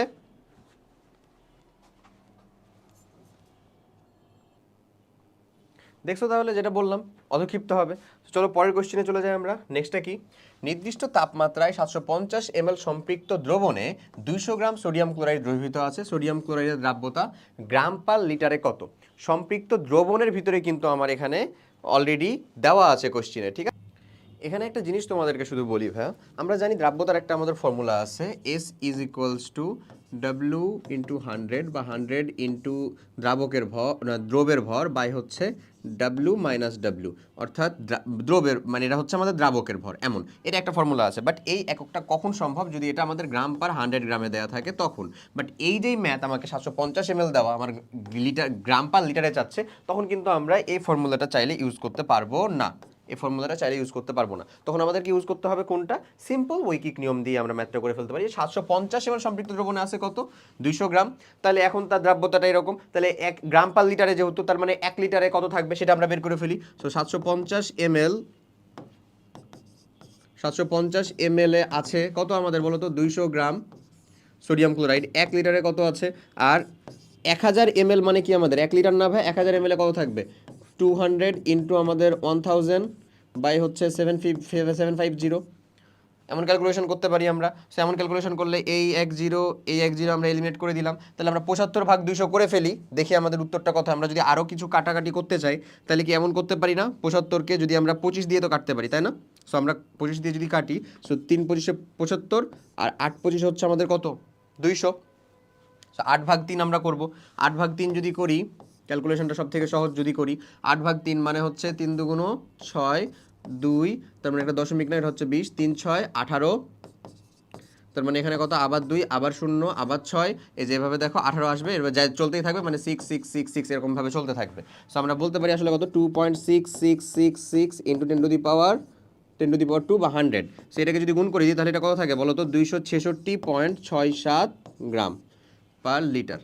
এমন হয়ে যায় আমাদের উত্তরটা। সো আমাদের রাইট আনসারটা কোনটা আসলে, এইটাই ভাই, 266.67 গ্রাম পার লিটার। কোথায় আছে রে, এই যে দেখো ডিতে। রাইট আনসারটা হচ্ছে ডি। ক্লিয়ার? ওকে, পরেরটা যাই। চাপ হ্রাসে কোনটি দ্রাব্যতা হ্রাস পায়? চাপ হ্রাসে দ্রাব্যতা হ্রাস পাওয়ার কাহিনীটা হচ্ছে আসলে আমরা জানি S is equals two KP. এটা হচ্ছে হেনরির ফর্মুলা ভাইয়া, কেপি। এসটা কি আমাদের দ্রাব্যতা, এসটা হচ্ছে আমাদের ভাইয়া দ্রাব্যতা, কেটা হচ্ছে আমার হেনরির ধ্রুবক, পিটা হচ্ছে আমাদের চাপ বা প্রেসার। ওকে, বুঝছো জিনিসগুলো? হেনরি ধ্রুবক, পিটা হচ্ছে আমাদের প্রেসার। সো এখানে আমরা দেখব চাপ হ্রাসে দ্রাব্যতার সম্পর্কটা হচ্ছে আসলে গ্যাসীয় পদার্থের চাপের সাথে কেবল গ্যাসীয় পদার্থের দ্রাব্যতা যুক্ত।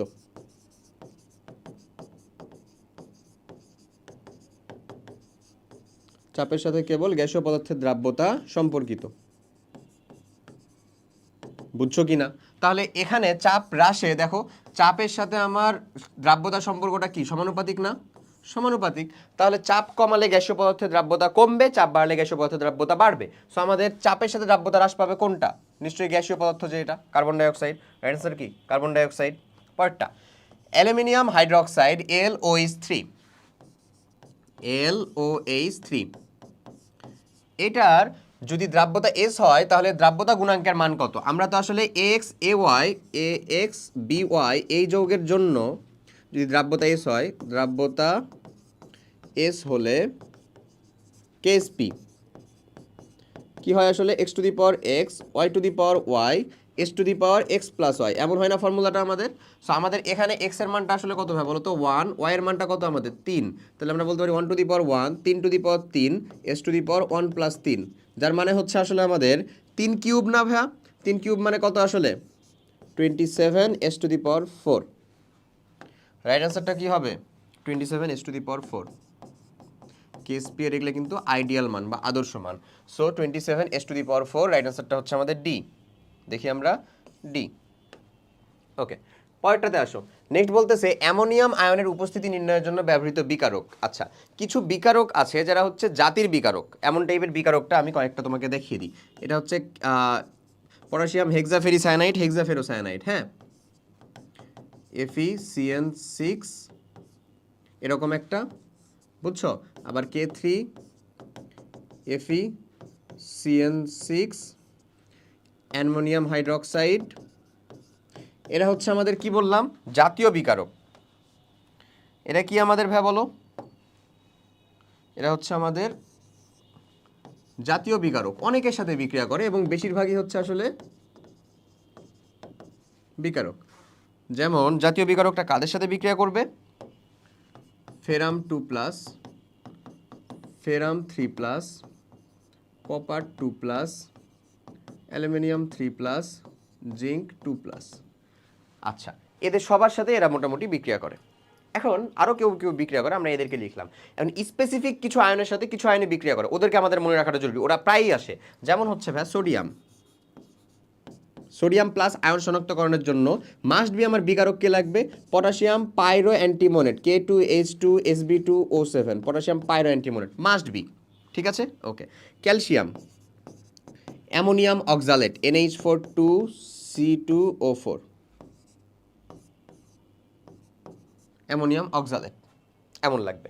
ওকে, এরপরে আসা হচ্ছে অ্যামোনিয়াম আয়ন, অ্যামোনিয়াম আয়ন যদি শনাক্তকরণ করতে হয় তাহলে আমাদের লাগবে হচ্ছে ক্ষারীয় পটাশিয়াম মার্কিউরিক আয়োডাইড HgI4। এটাই হচ্ছে আমাদের সেই কি নেসলার বিকারক। এটা কি ক্ষারীয়, ক্ষারীয় হচ্ছে এর স্পেশাল নামটা কি আমার নেসলার বিকারক। স্পেশাল নামটাও মাথায় রাখতে হবে, হ্যাঁ, নেসলার বিকারক বা নেসলার দ্রবণ। এবং আমি তোমাকে আরেকটা জিনিস বলে দিই, নেসলার দ্রবণ এ হচ্ছে আমাদের কালারটা কেমন শো করে ভাই বলো তো, বাদামি। অ্যামোনিয়া নরমালি বাদামি। তাহলে এটা আমাদের সঠিক উত্তর আসলে কোনটা, সি। এটা আসলে বুঝে গেছি আমরা, এটা হচ্ছে সঠিক উত্তর আমাদের সি। ওকে, এছাড়াও এই যে এখানে একটা কালার মনে রাখার একটা সিম্পল টেকনিক দেখায়, দেখো সোডিয়াম ক্যালসিয়াম অ্যালুমিনিয়াম জিঙ্ক, এটা কি আমার অবস্থান্তর মৌল নাকি না? না। অবস্থান্তর মৌলরা কালার শো করতে পারে, আর কেউ পারে না। তার মানে এটা কোন কালার হবে, সাদা। বর্ণহীনও কিন্তু না, সাদা। সাদা কিন্তু কোনো কালার না, সাদা। সাদা হচ্ছে কালারগুলার মিক্সচার। ওকে, এটা কি হয়ে যাবে, সাদা। ফেরামের সাথে একটা টেকনিক দেখায়, দেখো হালকা নীল আর গাঢ় নীলের। কপার কেমন হবে, সবুজাভ হবে, নীলাভ হবে। আচ্ছা, একটা টেকনিক দেখাই, এটা কার সাথে দেখাবো, এর সাথে। সেটা হচ্ছে এই যে ফেরাম 2+ আর এখানে হচ্ছে ফেরাম 3+। হ্যাঁ, তো এখানে দেখো, এখানেও আমার যে পটাশিয়াম হেক্সাফেরিসায়ানাইড হেক্সাফেরোসায়ানাইড, এখানে ফেরামের জারণ মান হচ্ছে +2, এখানে ফেরামের জারণ মান হচ্ছে +3। বের করবা, বের করতে পারবা আশা করি, জারণ মান তো বের করতে পারো। ওকে, সো মাথায় রাখবা যে এ কিন্তু এই দুজনের সাথে বিক্রিয়া করে। হ্যাঁ, আমরা হচ্ছে এরগুলাকে এই কালার দিয়ে দেখাই, এই কালার দিয়ে দেখাই এরগুলাকে। এ কিন্তু এর সাথেও বিক্রিয়া করবে, দিয়ে একটা প্রোডাক্ট দিবে, এর সাথেও বিক্রিয়া করবে, দিয়ে একটা প্রোডাক্ট দিবে। আবার আবার এটাকে আমরা এটা দিয়ে দেখাবো, এ কিন্তু এর সাথেও বিক্রিয়া করবে, দিয়ে একটা প্রোডাক্ট দিবে, এর সাথেও বিক্রিয়া করবে, দিয়ে একটা প্রোডাক্ট দিবে। হ্যাঁ, তো আসো হালকা নীল কখন দিবে, যখন দেখবা এই জারণ মান এবং এখানকার ফেরামের জারণ মানের পার্থক্য এক আছে, সেখানে গাঢ় নীল হবে। তাহলে এখানে আর এখানে দেখো পার্থক্য এক, এই যে এটা মানে এই লাইন দিয়ে আসলো, এই লাইন দিয়ে আসলো, এই লাইনে আসলো, এটাতে কি হবে তাহলে, গাঢ় নীল। গাঢ় নীল কিভাবে বললাম, জারণ পার্থক্য, জারণ মানের পার্থক্য এক মানে গাঢ় নীল। আবার তাহলে এই যে Fe3+টা যখন Fe2+ এর সাথে বিক্রিয়া করবে তখন সেটা কি তৈরি হয়ে যাবে, সে কি তৈরি করবে আসলে, গাঢ় নীল। গাঢ় নীল, গাঢ় নীল। তার মানে আমরা এই যে এটা বরাবর এমনে দিয়ে এমনে দিতে পারি, গাঢ় নীল। ওকে, আচ্ছা, এবার Fe2+টা তো আমার 3+ এর পার্থক্যের সাথে গাঢ় নীল তৈরি করবে, গাঢ় নীল তৈরি করবে। এই যে এমনে দিয়ে এমনে গাঢ় নীল তৈরি করলো। এবং যদি আমার Fe3+টা তখন এর সাথে বিক্রিয়া করে, এই যে এর সাথে বিক্রিয়া করে, তখন সেটা কি তৈরি করবে বলো, হালকা নীল। তাহলে সেম টু সেম Fe3টা যখন 3 সাথে বিক্রিয়া করবে তখন সেও কি তৈরি করবে আসলে, হালকা নীল তৈরি করবে, হালকা নীল তৈরি করবে। ওকে, এখান থেকে এর সাথে বিক্রিয়া করে হালকা নীল। এ এর সাথে বিক্রিয়া করলে কি তৈরি করবে, একই সেম সেম যেহেতু হালকা নীল। বুঝছো এই কালার মনে রাখার কাহিনীটা, সহজ কিন্তু। হ্যাঁ, একবার প্র্যাকটিস করবা, আশা করি পেরে যাবা। এর সাথেও হালকা নীল, এমন জারণ মানের পার্থক্য এক, গাঢ় নীল, অন্যটা হালকা নীল। ওকে, চলো পরেরটা দেখি। এটা তো হয়ে গেছে আমাদের রাইট উত্তর। নেক্সট কোয়েশ্চেন যেটা বলতেছে সেটা হচ্ছে এ প্লাস বেরিয়াম নাইট্রেট সাদা পদক্ষেপ, এ কোনো একটা যৌগ। এই যৌগটি কার্বনেট যৌগ হবে যদি সাদা পদক্ষেপ HCl এ দ্রবীভূত হয় না। না, কার্বনেটে দ্রবীভূত হয়ে যায়, HCl এর সাথে কার্বনেট দ্রবীভূত হয়ে কার্বন ডাইঅক্সাইড তৈরি করে। সাদা পদক্ষেপ HCl এ দ্রবীভূত হয়, HCl বুদবুদ তৈরি হয়, HCl বুদবুদ তৈরি হয়, কার্বন ডাইঅক্সাইডের বুদবুদ তৈরি হয়, মানে 2 আর 3। রাইট অ্যান্সার কত, 2 আর 3। এই দেখো রাইট অ্যান্সার 2 আর 3। আমি তোমাকে দেখিয়ে দিই, সালফেট SO4 2- এবং কার্বনেট CO3 2-। এই দুইজনকেই বিক্রিয়া করার জন্য আমার কাকে দরকার, বেরিয়াম নাইট্রেটকে দরকার। সেই দুইজনের সাথে বিক্রিয়া করে, এই দুইজনের সাথে বিক্রিয়া করে ও এখানে দুইটা সাদা পদক্ষেপ তৈরি করে, একটা হচ্ছে বেরিয়াম সালফেট, একটা হচ্ছে বেরিয়াম কার্বনেট, দুইটাই সাদা পদক্ষেপ। ফার্দার আমি যখন HCl এ দ্রবীভূত করব, ফার্দার যখন আমি এই দুইটার সাথে HCl যোগ করব, তখন তখন এখানে নো রিয়াকশন, মানে এটা পদক্ষেপটা দ্রবীভূত হবে না। হ্যাঁ, এখানে কি তৈরি করবে বলো তো, বেরিয়াম ক্লোরাইড তৈরি করবে, প্লাস কার্বন ডাইঅক্সাইড তৈরি করবে, প্লাস পানি তৈরি করবে, পদক্ষেপ দ্রবীভূত। আর এখানে হচ্ছে PPT নট সলিউবল, পিপিটি মানে প্রেসিপিটেট, নট সলিউবল, দ্রবীভূত হয় না। এই হচ্ছে আমার এখানকার ইন টোটাল কথাবার্তা, পারা যাবে না। এটাই হচ্ছে আমার মানে কার্বনেট এবং সালফেটকে কি করার, আইডেন্টিফাই করার ওয়ে। এখানে আমার তারা সাদা অধক্ষেপ তৈরি করে, সাদা অধক্ষেপ। এই হচ্ছে আমার এখানকার কাহিনী। বেরিয়াম কার্বনেটও তৈরি করে, বেরিয়াম সালফেটও তৈরি করে। আমি কেমনে বুঝবো এটা কার্বনেট নাকি সালফেট? HCl যোগ করে ফেলবো। এই ছিল তোমার দ্রাবক মানে এই কি বলে আয়ন শনাক্তকরণ রিলেটেড কথাবার্তা সম্পর্কিত এতটুকু। এছাড়াও তোমাদের শর্ট সিলেবাসের বাইরের অংশের ভিতরে দ্রাবক নিষ্কাশন হ্যান কিছু পার্ট থাকে, যেটা আসলে এইচএসসি বা আমাদের অ্যাডমিশন দুইটা জায়গার ভিতরেই কম গুরুত্বপূর্ণ। মেডিকেলের ক্ষেত্রে কিছুটা গুরুত্বপূর্ণ দেখা যায়, বাট সেটাও আমরা দরকার মানে সেটা আমাদের এখনকার পড়ার জন্য একটু লেস ইম্পর্টেন্ট, এখন এই যে ধারণা নেওয়ার জন্য। সো এতটুকু পর্যন্তই তোমাদের আসলে কন্টেন্ট ছিল ভাইয়া। তো তোমরা যারা এখন পর্যন্ত শেষ পর্যন্ত দেখতেছো, তোমাদের প্রথম রমজানের প্রথম ক্লাসের টোটাল কমপ্লিট করার জন্য অনেক অনেক ধন্যবাদ। আশা করি আজকে রোজা থেকে যাকে রোজা লেগে যাওয়ার মতন অবস্থা বলে তার মতন অবস্থা কিছুটা হয়েছে আসলে, যেহেতু ফার্স্ট রোজা আসলে এরকমটা হয়ই। হ্যাঁ, সো এখন আমাদের তারাবির সালাতের সময় হয়ে গেছে। ঠিক আছে, আমরা যেহেতু এই নিয়মটা খুব ভালো মতন ফলো করব, যেন আমাদের এই দুইটা জিনিসই আলহামদুলিল্লাহ কি হয়, ভালো মতন ম্যাচ আপ হয়ে যায়। আমরা নামাজ কমপ্লিট করব মাগরিব সালাতের পরে আমাদের ক্লাসটা আপলোড হয়ে যাবে, এবং ক্লাস টাইমটা এতটুকুই থাকবে যেন তুমি তারাবি সালাতের আগে এটা কমপ্লিট করে ফেলতে পারো। সো তুমি এই ক্লাস টাইমটা এখনই করবে, এটাকে পরে টানাটানি না ভাই অনেক ক্লান্ত হয়ে গেছি, এটা হচ্ছে যে আমি তারাবির নামাজ পড়ে এসে করব না, আমি যে রুটিনটা দিচ্ছি সেটা ফলো করো প্লিজ, রিকোয়েস্ট করতেছি। এই একটা মাস সময় অন্তত দাও, ইনশাল্লাহ তুমি আমার ইনবক্সে বলবা যে ভাই আমি ঢাবি হয়ে গেছি। ইনশাল্লাহ পরের রোজাতেই, মানে পরের রোজার আগেই ইনশাল্লাহ পরের রোজাতে ঢাবি ক্যাম্পাস থেকেই বাসায় যেতে পারবা। নিজের ক্যাম্পাসিয়ান একটা, নিজের ফ্যামিলিকে একটা প্রাউড ফিল করা, এগুলো অনেক অনেক বেশি প্রয়োজনীয় আসলে বোধহয় এই জীবনে বেঁচে থাকতে। বাবা মা আমার জন্য খুশি হচ্ছে, বাবা মা আমার জন্য গর্ব করতেছে, এমন। তো যাই হোক, সবাই অনেক ভালো থাকো, সুস্থ থাকো, সৎভাবে পরিশ্রম করতে থাকো, এবং আসন্ন যে রোজাগুলো আছে প্লাস হচ্ছে আমাদের মানে ইবাদত বান্দিগি যা আছে এরকম একটা পবিত্র মাসের ভিতরে এই জিনিসটাকে আমরা খুব ভালো মতন কাজে লাগাবো, যে আমাদের মানে সম্পূর্ণ এই মাসের ভিতরেই আমরা আমাদের মানে সর্বোচ্চ ইফোর্টটা দিতে পারবো। ঠিক আছে, সো আজকে এত পর্যন্তই। ইনশাল্লাহ এই রোজার ভিতরেই আরও একটা চ্যাপ্টার নিয়ে, মানে আরও ক্লাসের ভিতরে আরও চ্যাপ্টার নিয়ে দেখা হয়ে যাবে। টিল দেন সবাই ভালো থাকো। কোনো প্রবলেম থাকলে গ্রুপের ভিতরে জানাতে পারো, ডিরেক্ট ইনবক্সে জানাতে পারো, ফিল ফ্রি, ইচ্ছা তোমার। ঠিক আছে, তুমি গ্রুপে এটা দিয়ে পোস্ট করতে পারো। সো কোনো প্রবলেম হলে নক করো, অবভিয়াসলি ভাইয়া চেষ্টা করবো মানে যত দ্রুত সম্ভব হবে সলভ করে দেওয়ার। সো এতটুকুই, আল্লাহ হাফেজ, আসসালামু আলাইকুম।